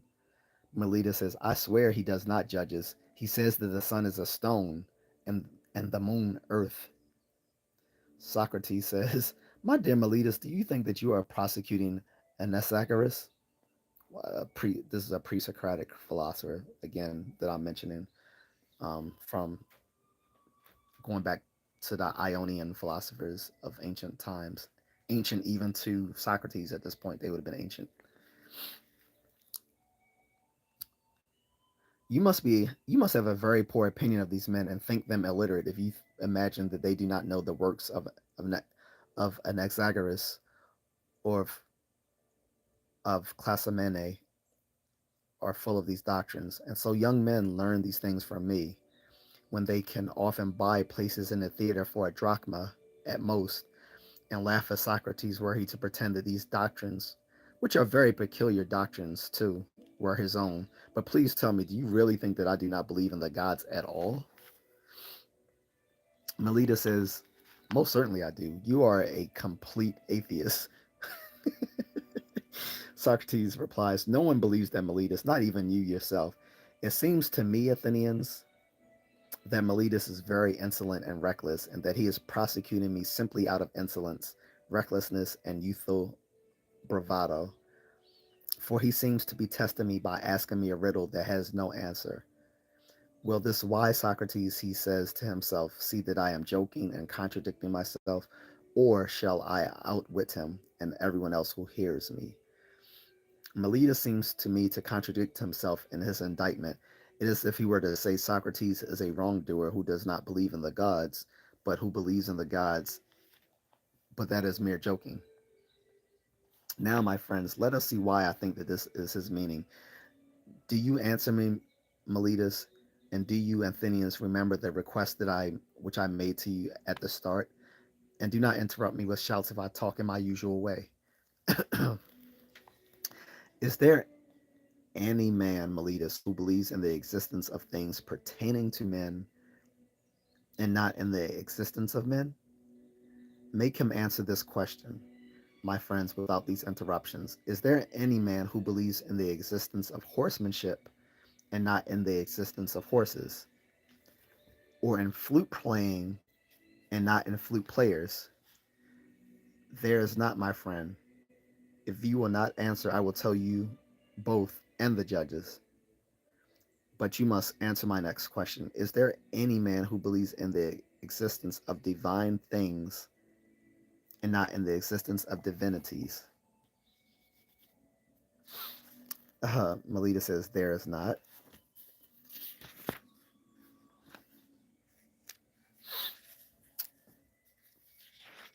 I know this is a little dense, guys. I'm sorry, but this is the very trial, and I don't think I'm gonna read Crito. I'm gonna just finish at this. Okay. Socrates replies, I am very glad that these gentlemen have managed to extract an answer from you. Well, then, you say that I believe in divine things, whether they be old or new ones, and that I teach others to believe in them. At any rate, according to your statement, I believe in divine beings. That you have sworn in your indictment. But if I believe in divine beings, I suppose it follows necessarily that I believe in divinities. Is it not so? I assume that you grant that, as you do not answer. But do we not believe that divinities are either gods themselves or the children of the gods? Do you admit that? Melita says, I do. Socrates replies, then you admit that I believe in divinities. Now, if these divinities are gods, then as I say, you are joking and asking a riddle and asserting that I do not believe in the gods and at the same time that I do, since I believe in divinities. But if these divinities are the illegitimate children of the gods, either by the nymphs or by other mothers, as they are said to be, then I ask, what man could believe in the existence of the children of the gods and not in the existence of the gods? That would be as strange as believing in the existence of the offspring of horses and asses and not in the existence of the horses and asses. Asses means donkeys, guys, so don't when they say asses, they mean donkeys. Anyway, you must have indicted me in this manner, Meletus, either to test me or because you could not find any crime that you could accuse me of with truth. But you would never contrive to persuade any man with any sense at all that a belief in divine things and things of the gods does not necessarily involve a belief in divinities and in the gods and in heroes. But in truth, Athenians, I do not think that I need say very much to prove that I have committed the crime for which Meletus is prosecuting me. What I have said is enough to prove that, but I repeat, it is certainly true, as I have already told you, that I have aroused much indignation. That is what will cause my condemnation if I am condemned. Not Meletus nor Anytus either, but that prejudice and suspicion of the multitude which have been the destruction of many good men before me, and I think will be so again. There is no fear that I shall be the last victim. And he was certainly right because Aristotle was later accused of corrupting the youth of Athens too.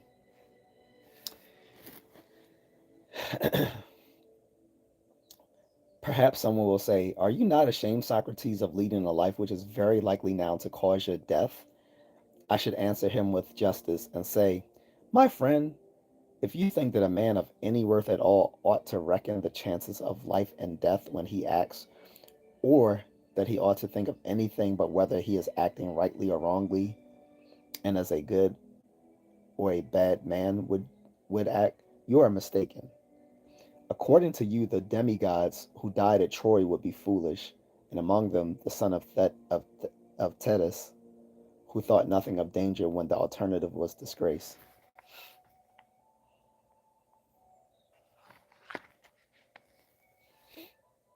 For when his mother, and she was a goddess, addressed him, when he was burning to slay Hector in this fashion, my son, if you avenge the death of your comrade Patroclus and slay Hector, you will die yourself, for fate awaits you straightway after Hector's death. We know who he's talking about, right? We're talking about Achilles. He's talking about Achilles here. When he's talking about the heroes, most of the heroes were demigods. So this is why he's saying the demigods are divine themselves, the heroes, because they are the children of the gods, usually illegitimate children of the gods. Achilles was one of them. You know, Hercules.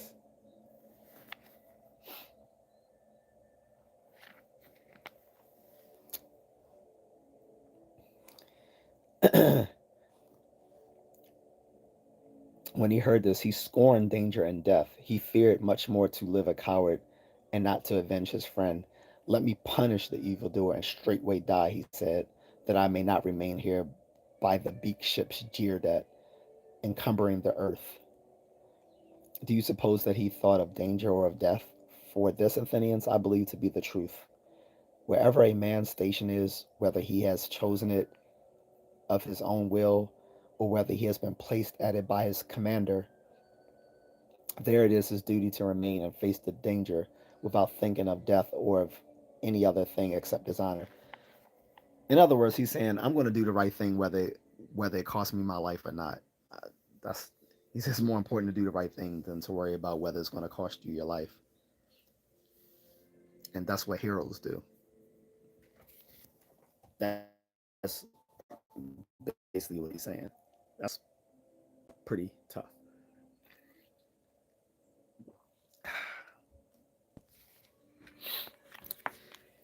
When the generals whom you chose to command me, Athenians, assigned me my station at Potidea and at Amphipolis and at Delium, I remained where they placed me and ran the risk of death like other men. So here he's mentioning that he took part in war when he was commanded. So a lot of people miss this, that again Socrates fought in war. He's saying he's this is what he's stating right here. He said it would be very strange conduct on my part if I were to desert my station now from fear of death or any other thing when God has commanded me, as I am persuaded that he has done, to spend wisdom and examining myself and others. That would indeed be a very strange thing. Then certainly I might with justice be brought to trial for not believing in the gods, for I should be disobeying the oracle and fearing death and thinking myself wise when I was not wise. Check my chat filters here. Yep.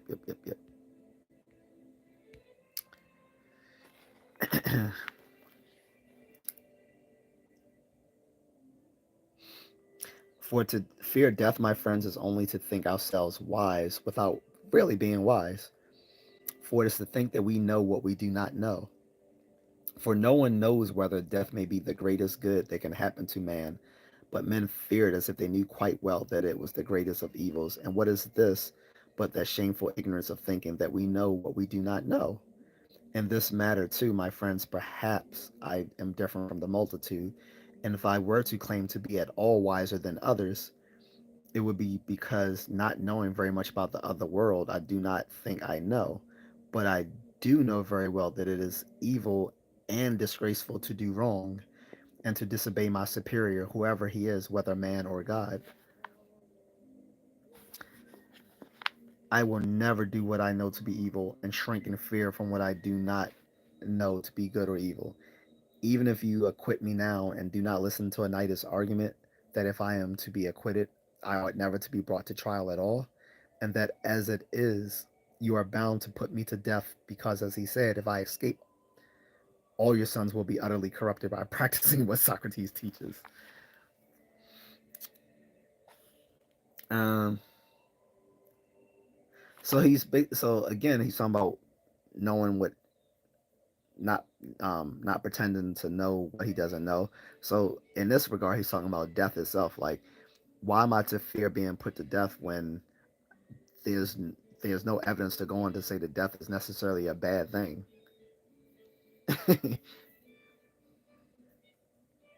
Especially if if religion, if what we know from religion to be true, that there's an afterlife, like, why should I suppose that death is such a bad thing? Which is also mentioned by my professor when I read his excerpt about meta atheism, that if it betrays it betrays the fact that most westernized folks don't really believe in gods in this day and age, because if so, they would welcome death as just another step onto our continuing existence. But we don't do so. And we mourn it and are scared of it and everything else because we know it is the end. But he's saying here quite the opposite. He was saying, look, I don't know that it's necessarily a bad thing, so why should I fear? That would be me being ignorant again and pretending to know something that I don't know.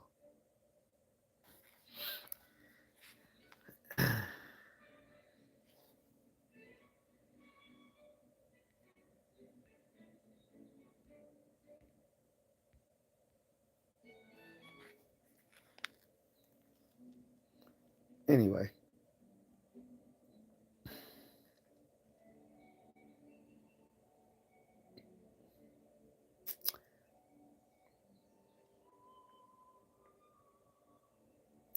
if you were therefore to say to me, Socrates, this time we will not listen to Anitis, we will let you go, but on this condition that you give up this investigation of yours and philosophy.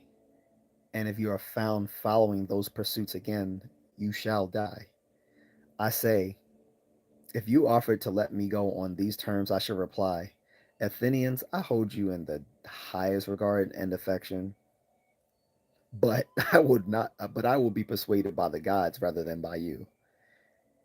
And as long as I have breath and strength, I will not give up philosophy and exhorting you and declaring the truth to every one of you whom I meet, saying, as I am accustomed, my good friend, you are a citizen of Athens, a city which is very great and very famous for its wisdom and strength. Are you not ashamed of caring so much for the making of money and for fame and prestige, when you neither think nor care about wisdom and truth and the improvement of your soul? And if he disputes my words and says that he doesn't care about these things, I shall not at once release him and go away. I shall question him and cross examine him and test him. If I think that he does not possess virtue, though he says that he does, you know, like the guy Youthy throw he just threw under the bus earlier.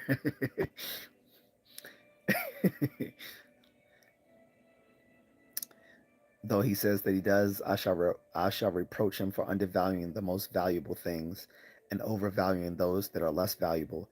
This I shall do to everyone whom I meet, young or old, citizen or stranger, but especially to citizens, for they are more nearly akin to me. For know that the God has commanded me to do so.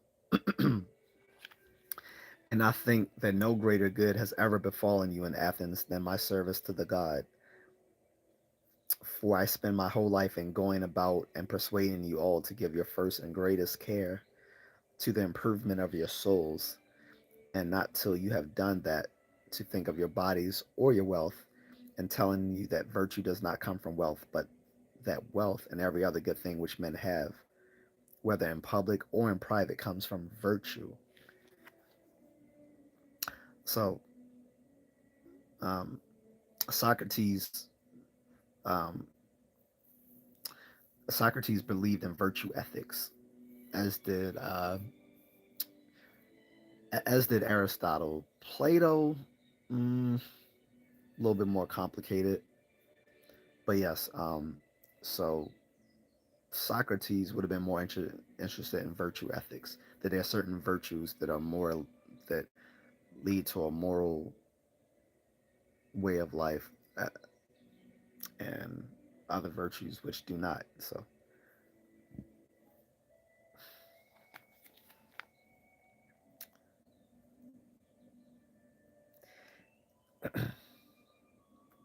if then I corrupt the youth by this teaching, these things must be harmful. But if any man says that I teach anything else, there is nothing in what he says. And therefore, Athenians, I say, whether you are persuaded by Anitis or not, whether you acquit me or not, be sure I shall not change my way of life. No, not if I have to die for it many times. He's basically saying, look, bitch, I don't care what you say or what you do. I'm gonna keep doing philosophy. He said, if he said if you don't unalive me, I'm just gonna go on and keep doing what I was doing, which is teaching people philosophy. And he says not just the youth. He said I'll approach people who are young or old. I'll approach people who are members of this members of our state or foreigners. It doesn't matter. Whoever's interested in listening, I will teach them. And I'm not going to stop just because you threaten me. That's what he's saying. He was like, I wouldn't be doing this if the God himself didn't want me to do this, which is why I've received that very message from the oracle at Delphi.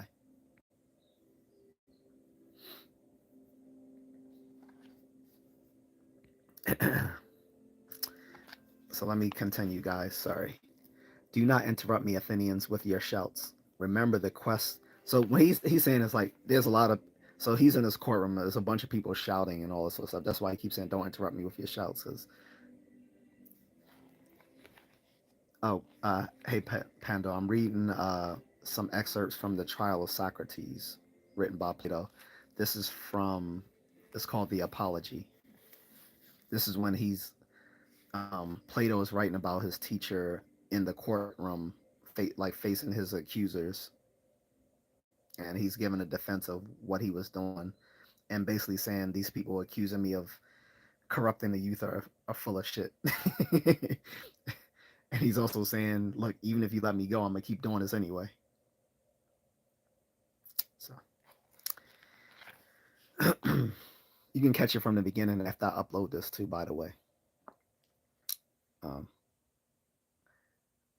let me restart. So he says, "Do not interrupt me, Athenians, with your shouts. Remember the request which I made to you, and do not interrupt my words. I think that it will profit you to hear them. I am going to say something more to you, at which you may be inclined to protest. But do not do that. Be sure that if you put me to death, who who am I? Who and what I have told you that I am, you will do yourselves more harm than me.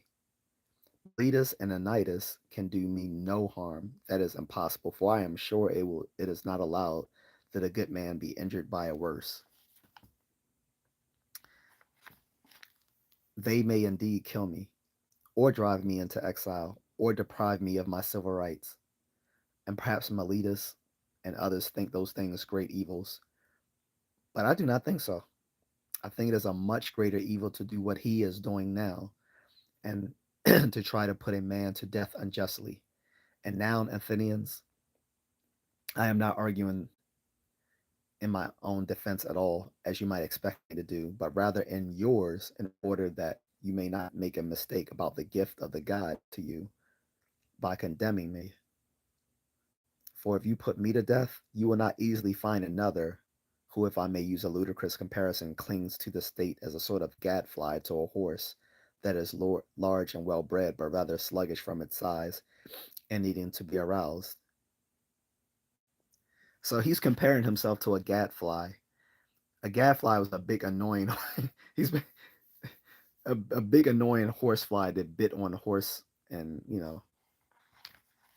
fed off them and were pests. So he's basically saying, I am that pest in that sense that I will. I am the gadfly to Athens that flies about and annoys people by bringing them the truth and by questioning them. So it seems to me that the God has attached me like that to the state, for I am constantly alighting upon you at every point to rouse, persuade, and approach each of you all day long. You will not easily find anyone else, my friends, to fill my place. And if you are persuaded by me, you will spare my life. You are indignant, as drowsy persons are when they are awakened. And of course, if you are persuaded by Nitus, you could easily kill me with a single blow and then sleep on undisturbed for the rest of your lives, unless the God in his care for you sends another to rouse you.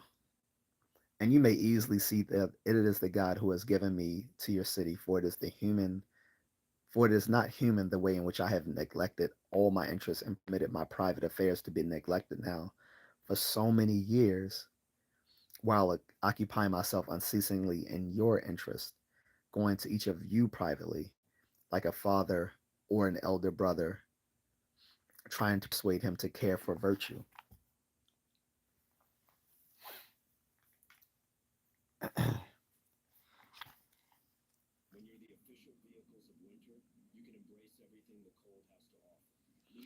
there would there would have been a reason for it. And if I had gained any advantage by this, or if I had been paid for my exhortations, but you see yourselves that my accusers, though they accuse me of everything else without shame, have not had the impudence to say that I have either exacted or demanded payment. Of that, they have no evidence. And I think that I have sufficient evidence of the truth of what I say. My poverty. He's like, look, I go around teaching people stuff and I don't even get paid for it.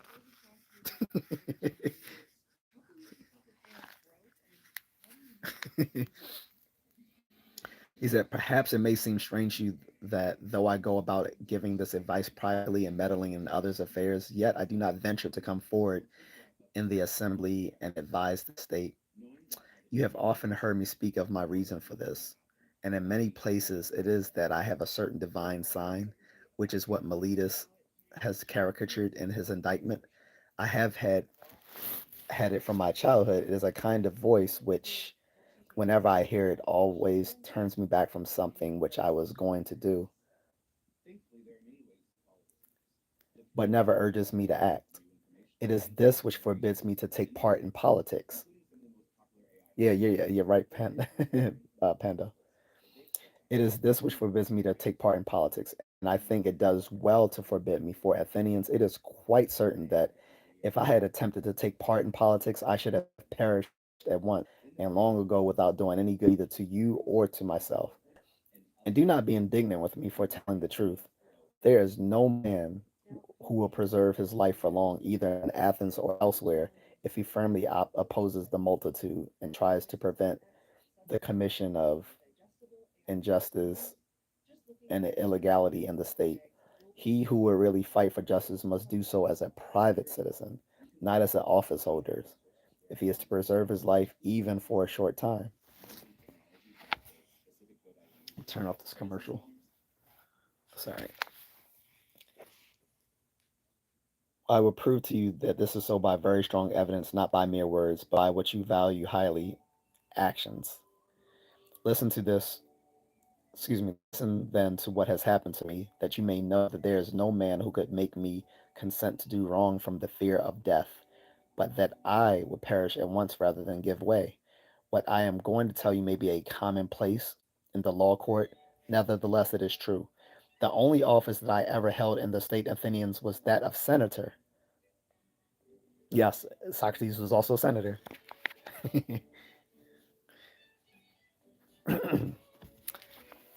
Socrates himself came from the upper crust, so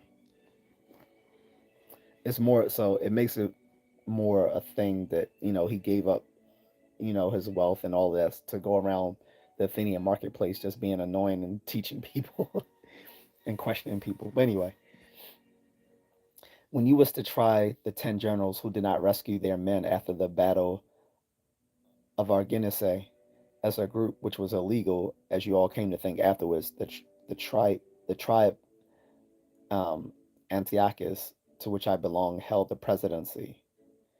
On that occasion, I alone of all their presidents opposed your illegal action and gave my vote against you. The speakers were ready to suspend me and arrest me, and you were clamoring against me and crying out to me to submit. But I thought that I ought to face the danger with law and justice on my side rather than join with you in your unjust proposal, from fear of imprisonment or death. This was when the state was democratic.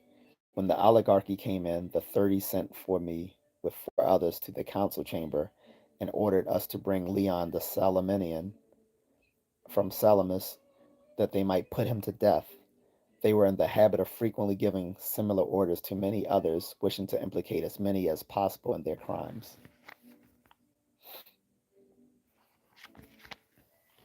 But then I again proved, not by mere words, but by my actions, that if I may speak bluntly, I do not care a straw for death, but that I do care very much indeed about not doing anything unjust or impious. That government, with all its powers, did not terrify me into doing anything unjust. But when we left the council chamber, The other four went over to Salamis and brought Leon across to Athens, and I went home. And if the rule of the 30 had not destroyed soon afterwards, I should very likely have been put to death for what I did then. Many of you will be my witnesses in this matter.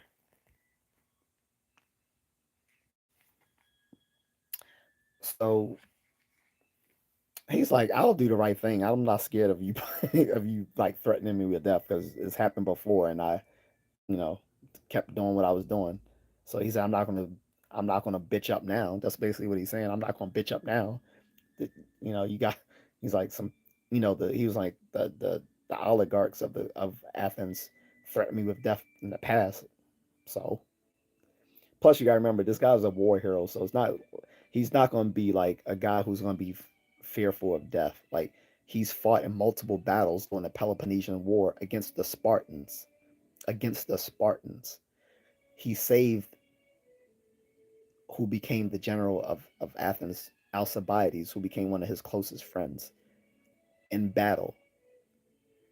So you're not going to easily scare this man with threats of death.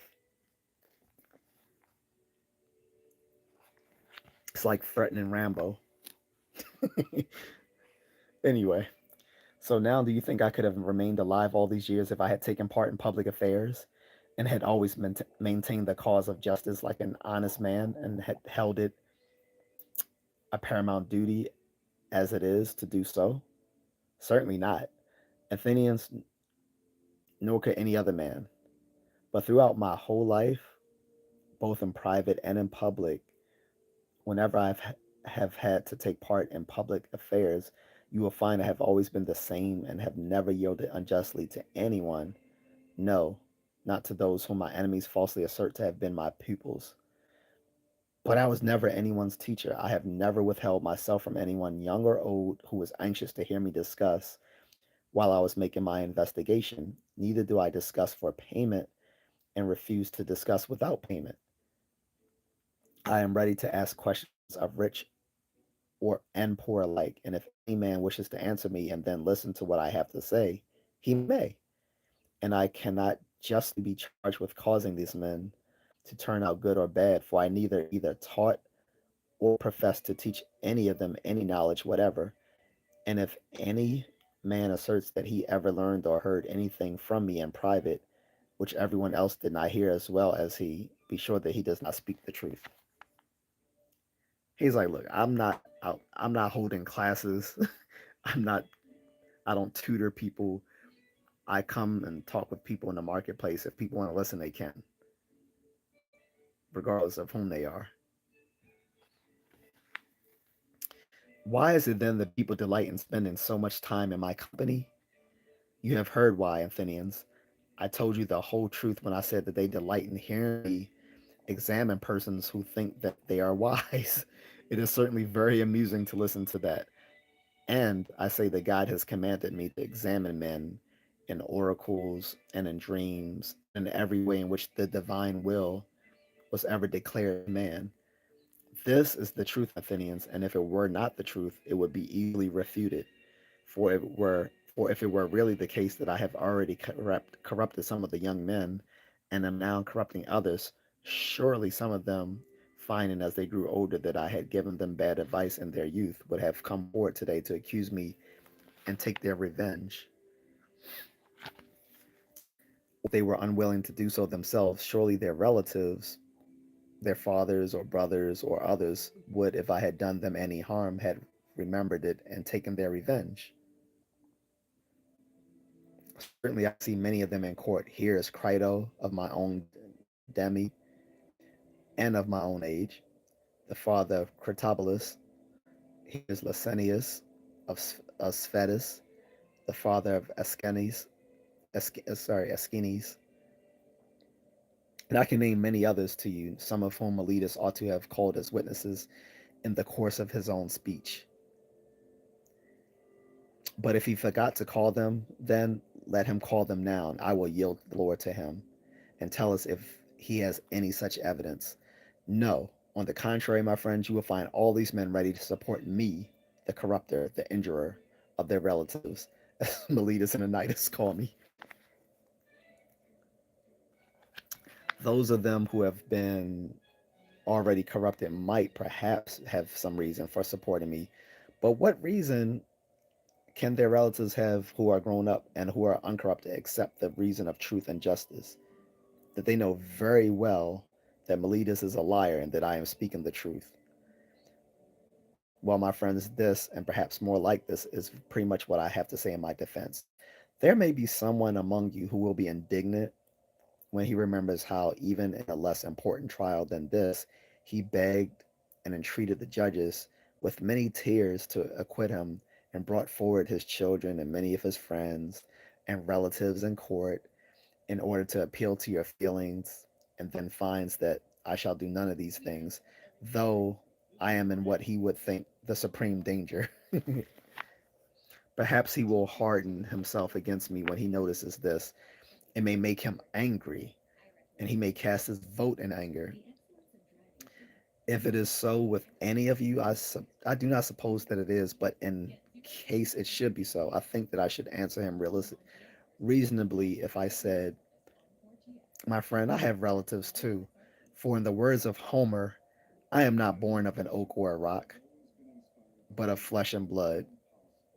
And so, Athenians, I have relatives, and I have three sons, one of them a lad, and the other two still children.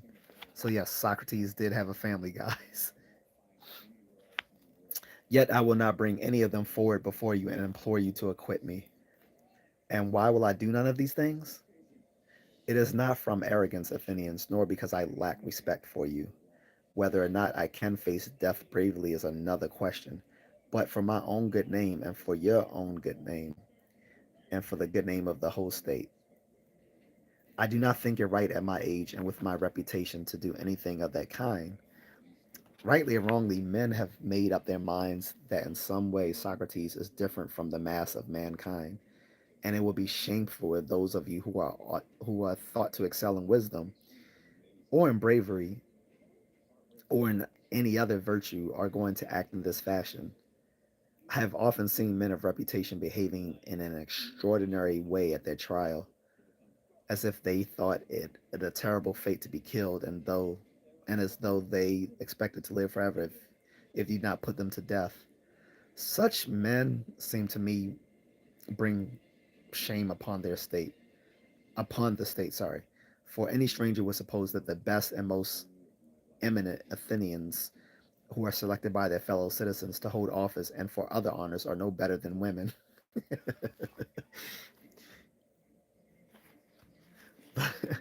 Those of you Athenians who have any reputation at all ought not to do these things, and you ought not to allow us to do them. You should show that you will be much more ready to condemn men who make the state ridiculous by these pitiful pieces of acting than men who remain quiet. So he said a number of things. One, he's saying don't elect people to office who are cowards. Two, he said I'm not going to come up here and have my family appeal to you to release me. He said he's like that's some he's basically saying that's some weak sauce right there. He said I know some people come here and do that, but I'm not doing that shit. He said maybe some of the people who would do that are mad that I'm not doing it because they're like, oh, you making us look bad. So that he was also saying that as well. Um, and again, he's stating the fact that he doesn't know that death is that terrible of a thing in itself to be fearful of. That's a recurring thing that he will talk about.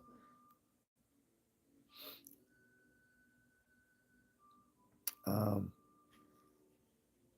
and of course, he's calling Meletus and the other accusers liars.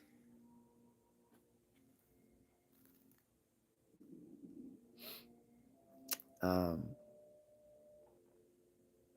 I'm gonna finish this up. I was trying to see if there's something else I was missing that I wanted to point out.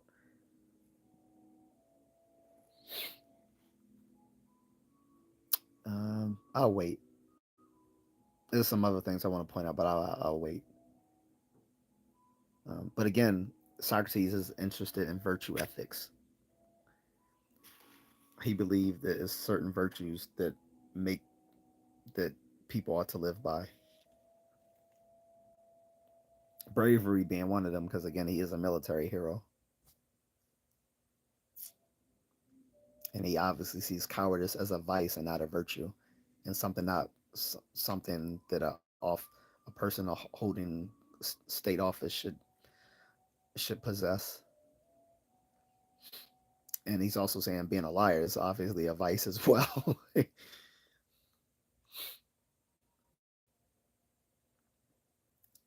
But he seems to put a premium on wisdom and bravery as virtues, not to mention knowledge, but not false knowledge, which is what he's accused many of people in Athens of holding. And that's why he says if he's wise is only because he doesn't walk around um, giving off fake knowledge, just just to look just to seem important. And he said that he offended very many people whom, upon investigation, he found they didn't really know what they were talking about. They only pretended to.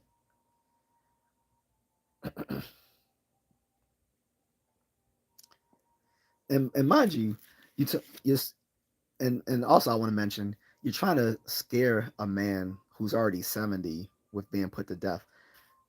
The average person did not live that long in that day and age, but of course because someone who cares about there's a it is known, in public health nowadays and medical health that, people who tend to be more educated live longer.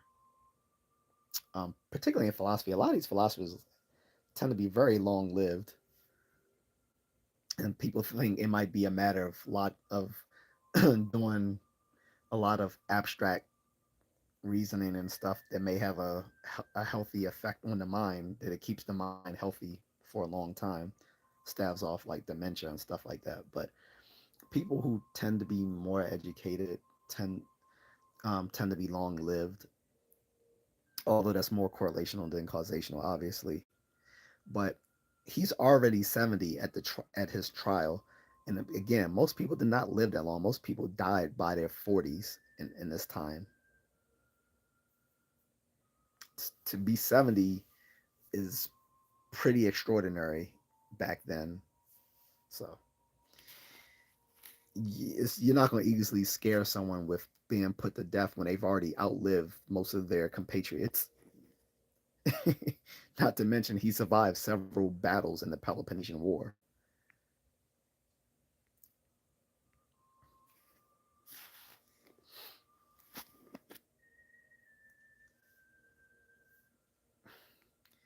Samuel, he never gave a definition of justice. He just questioned what people thought it was. The Socrates is more important for showing us how to cross-examine people on their beliefs and claims, not so much for giving us the answers to them.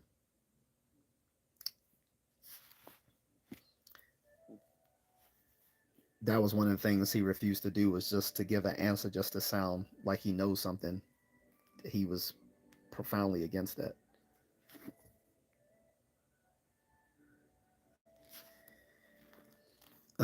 So let me continue this.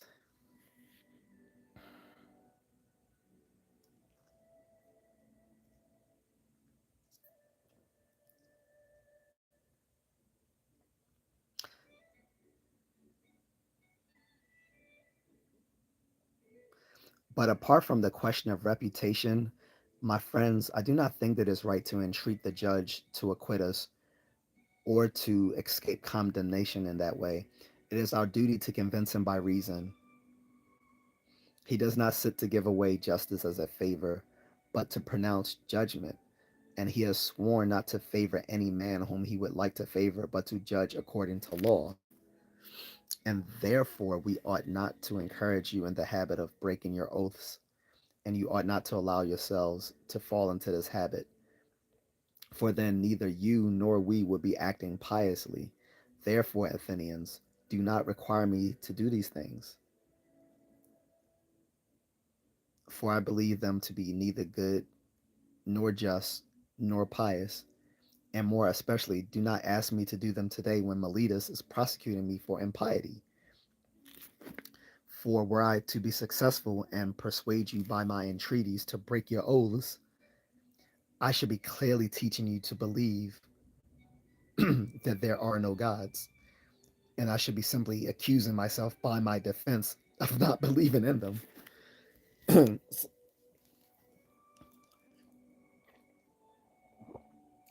That's clever.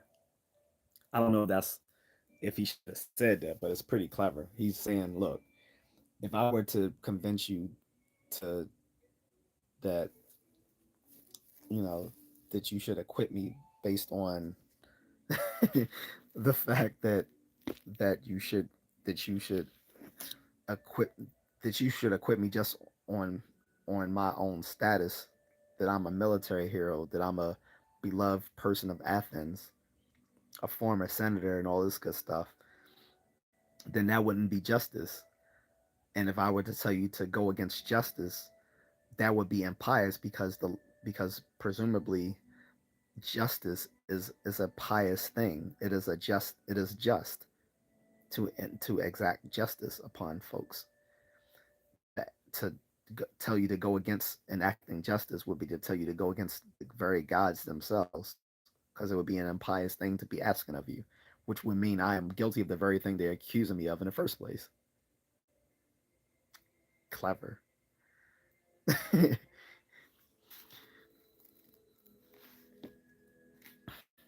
But Anthenius, that is very far from the truth. I do not believe in the gods as no one of my accusers believes in them, and to you and to God I commit my cause to be decided as is best for you and for me. So Socrates is found guilty by a vote of 281 to 220. That is a lot of fucking people.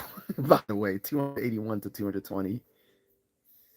Like, this is not a regular court, guys. This is like the whole, this is like the the court, capital C. This is like not a regular courtroom. Like, this is like the court of Athens. Everybody. So he's found guilty. He says, I am not indignant at the verdict which you have given, Athenians, for many reasons. I expected that you would find me guilty, and I am not so much surprised at that as at the numbers of the votes. I certainly never thought that the majority against me would have been so narrow, but now it seems that if only 30 votes had changed sides, I should have escaped. So I think that I have escaped Miletus as it is, and not only have I escaped him, for it is perfectly clear that if Anytus and Lycon had not come forward to accuse me too, he and I have obtained the fifth part of the votes and would have had to pay a fine of 1,000 drachmae. Drachma was with the currency, obviously. Uh, Give me a second.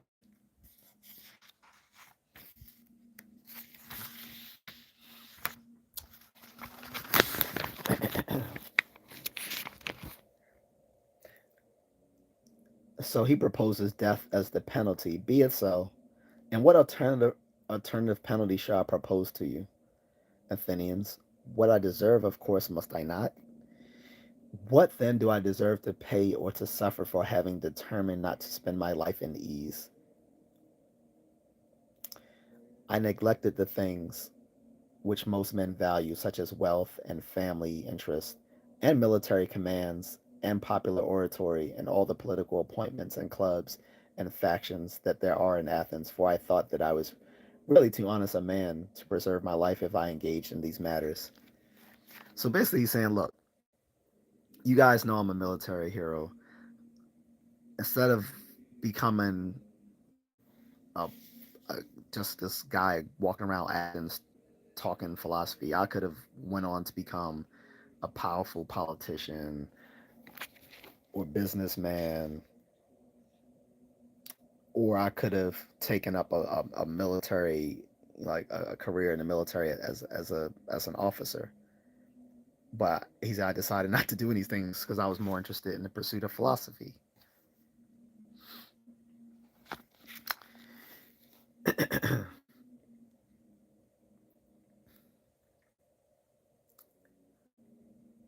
So I did not go where I should have done no good either to you or to myself.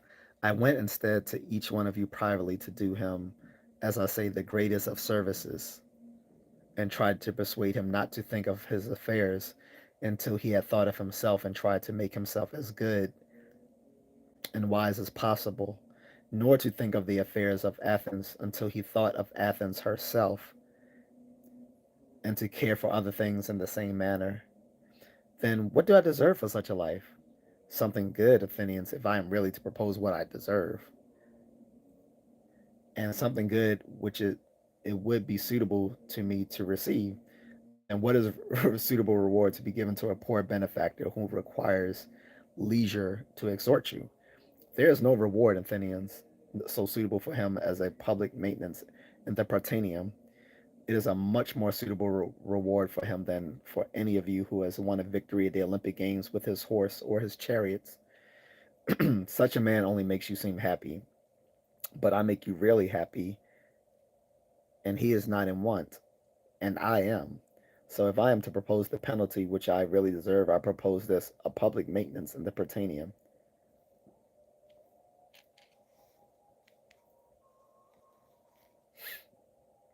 This is funny. So, in case you aren't mentioning this, so now that he's found guilty, they're like talking about what his punishment will be. He was like, "Should you punish?" He said, "Should you put me to death?" He was like, "I think the way you should punish me is you should give me a position where I can keep on doing what I'm doing. it, it give me a place to do so." He he's like, "Not only," he said, "Not only should my punish," he said, "My punishment should be you rewarding me with basically a place and provisions to continue doing what I'm doing. That's my punishment." This is all. This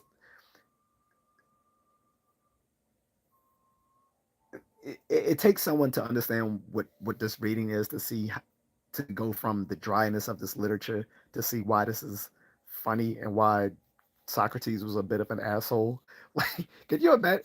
Like, seriously, can you imagine someone in court telling the judge you ought to punish me with basically giving me a monthly income and a place to stay? He's like, yeah, I know I was found guilty of robbing the bank, but because I am guilty, what you ought to do, you ought to set me up with a place and a monthly income so I don't have to do that anymore. Like, anyway, perhaps you think me stubborn and arrogant in what I am saying now, as in what I said about the entreaties and tears. It is not so, Athenians. It is rather that I am convinced that I never wronged any man intentionally, though I cannot persuade you of that, for we have discussed together only a little time. If there were a law at Athens, as there is elsewhere, not to finish a trial of life and death in a single day, I think that I could have persuaded you. But now it is not easy in so short a time to clear myself of great prejudices. But when I am persuaded that I have never wronged any man, I shall certainly not wrong myself or admit that I deserve to suffer any evil or propose any evil for myself as a penalty.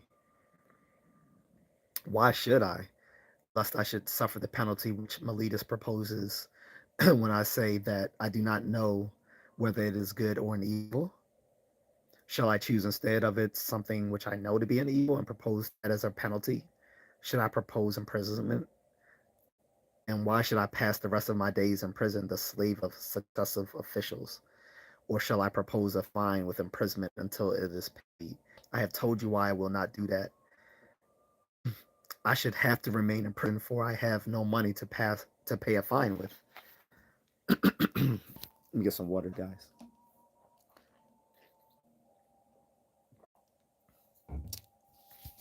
So he's also saying the reason why I'm saying punishment shouldn't be imprisonment or something harsh is because one, I'm poor, so I can't pay a fine. because of this.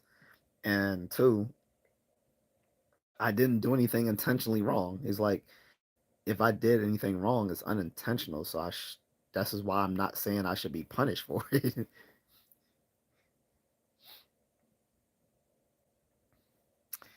um,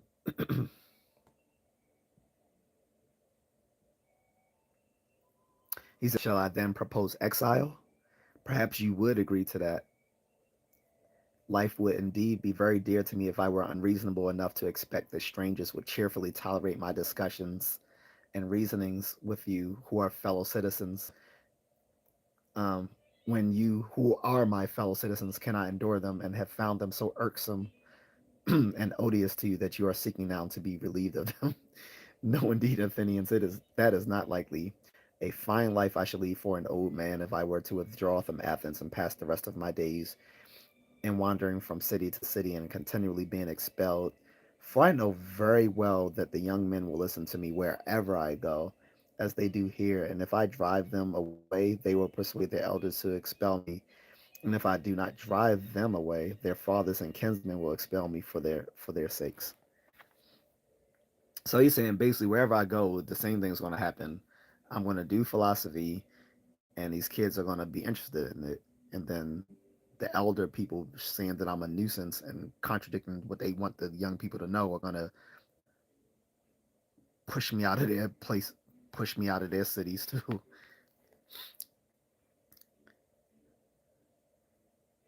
I already read Euthyphro originally panel. You missed that. That's why I said once I upload this video, you can watch it from the beginning. I already that was the first part of this that I already read. Um, Perhaps someone will say, "Why cannot you withdraw from Athens, Socrates, and hold your peace? It is the most difficult thing in the world to make you understand why I cannot do that. If I say that I cannot hold my peace because that would be to disobey the God, you will think that I am not in earnest and will not believe me.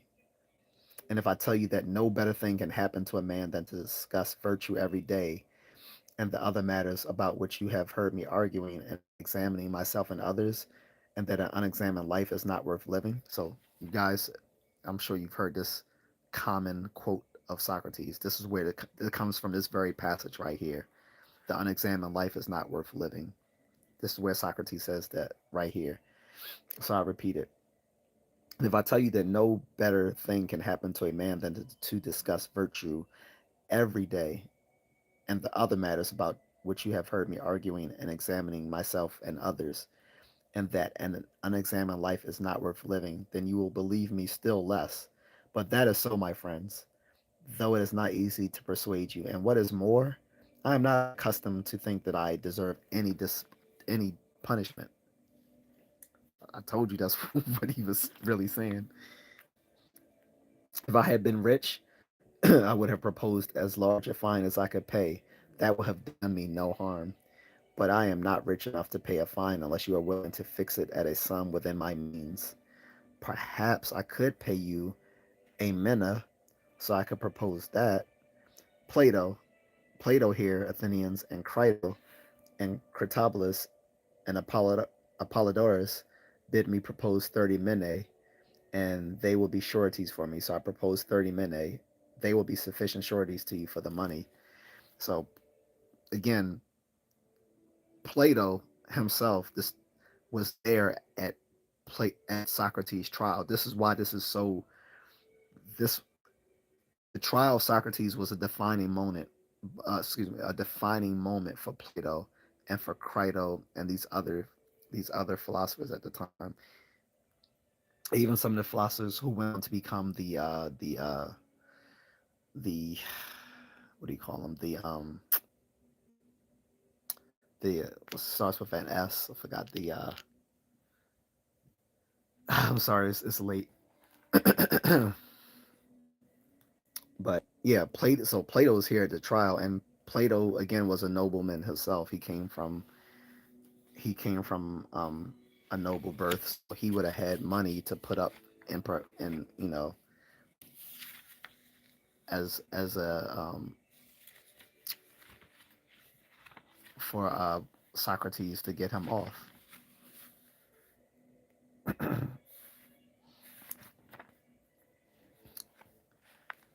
Well, I don't know if I should say noble.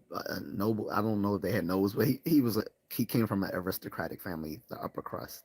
Okay, so they so again, so his students and friends, proposed to put up a lot of money in exchange for letting Socrates go.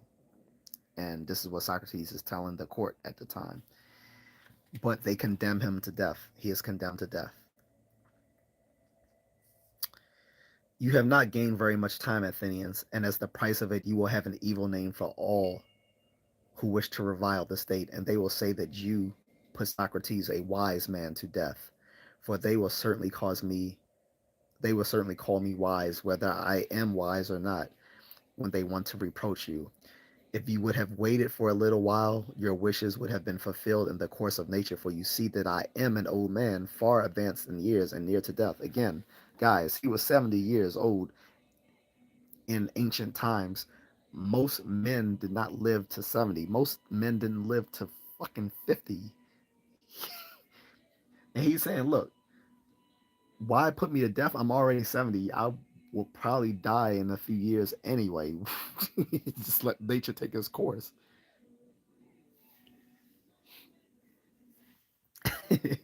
I get that. It's sort of the same like when people want to put these um um people who committed war crimes in World War II to death. And it's like these people are already in their 90s. Some of them are centenarians. It's like, what's the point of putting someone that old to death? I get it for justice, but is that really justice? Like, that's the question. So, in a similar fashion, this is this thought here. Like, well, I'm already near death. Does it really make sense to put me to death? That's what he's saying. Um,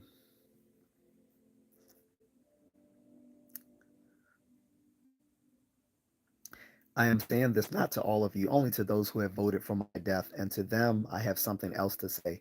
Perhaps, my friends, you think that I have been convicted because I am wanting in the arguments by which could have persuaded you to acquit me. If that is, I had thought it right to do so.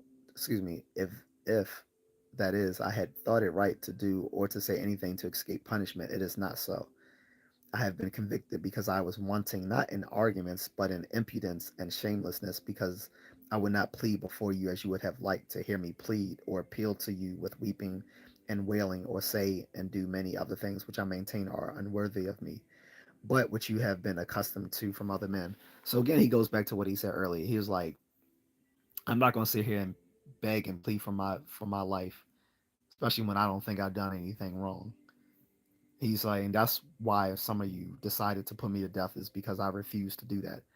He's like, I know that you probably would have let me go if you were to see me just basically play myself cheap and beg and plea and cry, and I'm not. He said, but I'm not going to do that, and that's why some of you are getting satisfaction out of this.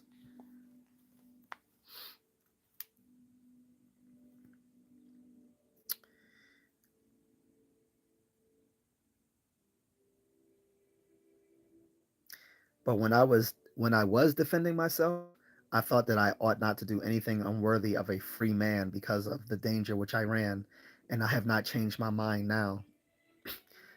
I would very much rather defend myself as I did and die than as you would have had me do and live. Both in a lawsuit and in war, there are some things which neither I nor any other man may do in order to escape from death. In battle, a man often sees that he may at least escape from death by throwing down his arms and falling on his knees before the pursuer to beg for his life. And there are many other ways of avoiding death in every danger if a man is willing to say and to do anything. But, my friends, I think that is a much harder thing to escape from wickedness than from death, for wickedness is swifter than death. And now I, who am old and slow, have been overtaken by the slower pursuer, and my accusers, who are clever and swift, have been overtaken by the swifter pursuer, wickedness. And now I shall go away sentenced by you to death, and they will go away sentenced by truth to wickedness and injustice. And I abide by this award as well as they. Perhaps it was right for these things to be and I think that they are fairly measured. So he said, like, look, even in war, I wasn't going to sit there and beg for mercy. He said I would have fought to the end, and he said I'm did the same thing in this courtroom. I'm fighting. I'm going to fight for what I think is right. He's like, sure, I could have probably begged and might have spared my life, just like in war. If someone threw down his sword and begged, begged for his life, they may have spared him. But he's like, what kind of life is that? To live life as a bitch. That's basically what he's saying. I'm in a less elegant way that He said, and now I wish to prophesy to you, Athenians, who have condemned me, for I am going to die, and that is the time when men have most prophetic power. And I prophesy to you, who have sentenced me to death, that a far more severe punishment than you have inflicted on me will surely overtake you as soon as I am dead. You have done this thing thinking that you will be relieved from having to give an account of your lives, but I say that the result will be very different. There will be more men who will call you to account, whom I have held back, though you did not recognize it. And they will be harsher to you than I have been, for they will be younger, and you will be more indignant with them. For if you think that you will restrain men from reproaching you for not living as you should by putting them to death, you are very much mistaken. That way of escape is neither possible nor honorable. It is much more honorable and much easier to suppress others, but to make yourselves as good as you can. This is my parting prophecy to you who have condemned me.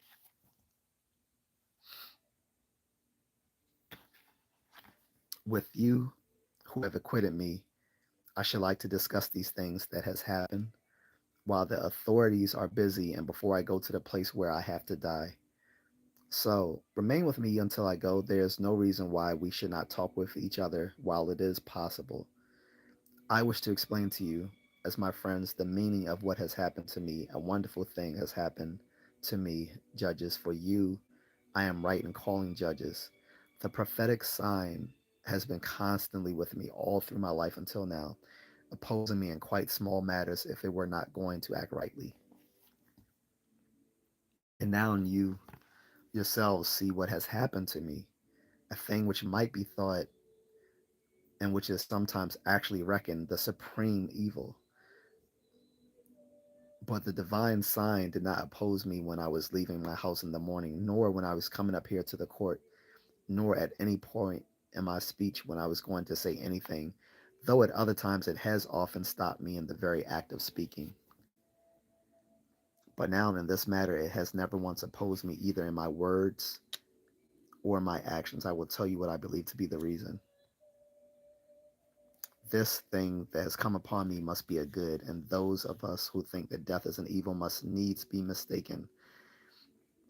I have a clear proof that this is so. For my accusers, excuse me, for my accustomed sign would certainly have opposed me if I had not been going to meet with something good. And if we reflect in another way, we shall see that we may well hope that death is a good. For the state of death is one of two things. Either the dead man wholly ceases to be and loses all consciousness, or as we are told, it is a change and migration of the soul to another place. And if death is the absence of all consciousness, and like the sleep of one who slumbers are unbroken by any dreams, it would be a wonderful gain. So he's saying again, he doesn't know that death is a bad thing. Either it's like you just cease to be, which is not, he's like, fine, whatever. Or you go on to another place to Hades.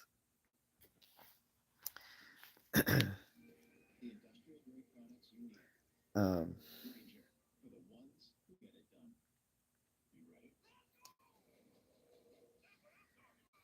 For if a man had to select that night in which he slept so soundly that he did not even dream, and had to compare with it all the other nights and days of his life, and had to say how many days and nights in his life he had spent better and more pleasantly than this night, I think that a private person, nay, even the great king himself, would find them easy to count compared with the others. If that is the nature of death, I for one count it a gain, for then it appears that all time is nothing more than a single night. But if death is a journey to another place, and what we are told is true, that there are all who have died, what good could be greater than this, my judges? Would a journey not be worth taking, at the end of which in the other world we should be released from the self-styled judges here, and should find the true judges who are said to sit in judgment below, such as Minos and Rhadamanthus and Iacchus and Triptolemus and the other demigods who were just in their own lives? These are people mentioned in classical Greek mythology, guys, so I'm not going to go into that right now. Or what would you not give to discuss with Orpheus and Musaeus and Hesiod and Homer? I am willing to die many times if this be true. And for my own part, I should find it wonderful to meet there Palamedes and Ajax, the son of Telamon, and the other men of old who have died through an unjust judgment. And in comparing my experiences with theirs, that I would think would be no small pleasure. And above all, I could spend my time in examining those who are there as I examine the men here, and in finding out which of them is wise and which of them thinks himself wise when he is not wise. He's back to that again. Um, so, what will we not give my judges to be able to examine the leader of the great expedition against Troy, or Odysseus, or Sisyphus, or countless other men and women whom we can name? It would be an infinite happiness to discuss with them and to live with them and to examine them. Assuredly, that they do not put men to death for doing that. For besides the other ways in which they are happier than we are, they are immortal, at least if what we are told is true. So he's saying, look, this if I'm sentenced to death, I'm going to be amongst the greats. If the afterlife is true, he said I'll be amongst the greats. So big deal. um, he said, and you too, judges, must face death hopefully and believe this is a truth that no evil can happen to a good man, either in life or in death. His fortunes are not neglected by the gods, and what has happened to me today has not happened by chance. I am persuaded that it was better for me to die now and to be released from trouble, and that was the reason why the sign never turned me back. And so I am not at all angry with my accusers or with those who have condemned me to die. Yet it was not with this in mind that they accused me and condemned me, but meaning to do me an injury. So far I may blame them. Yet I have one request to make of them. When my sons grow up, punish them, my friends, and harass them in the same way that I have harassed you. If they seem to you to care for riches or for any other thing more than virtue, and if they think that they are something when they are really nothing, reproach them. And as I have reproached you for not caring for what they should, and for thinking they are great men, when really they are worthless. And if you will do this, I myself and my sons will have received justice from you. But now the time has come and we must go away, I to die and you to live. Whether life or death is better, it is known to God and to God only. That is a famous, that is also another famous quote to Socrates. Let me read that again. But now the time has come and we must go away, I to die and you to live. Whether life or death is better is known to God and to God only. So I'm gonna leave it there, guys. There's a third part from Crito. I might if I get people interested, I'll read that another day. But that is pretty powerful stuff. Like that's so we have many examples in popular culture and in religion talking about people who were unfairly punished for crimes they didn't commit, like Jesus. This actually happened,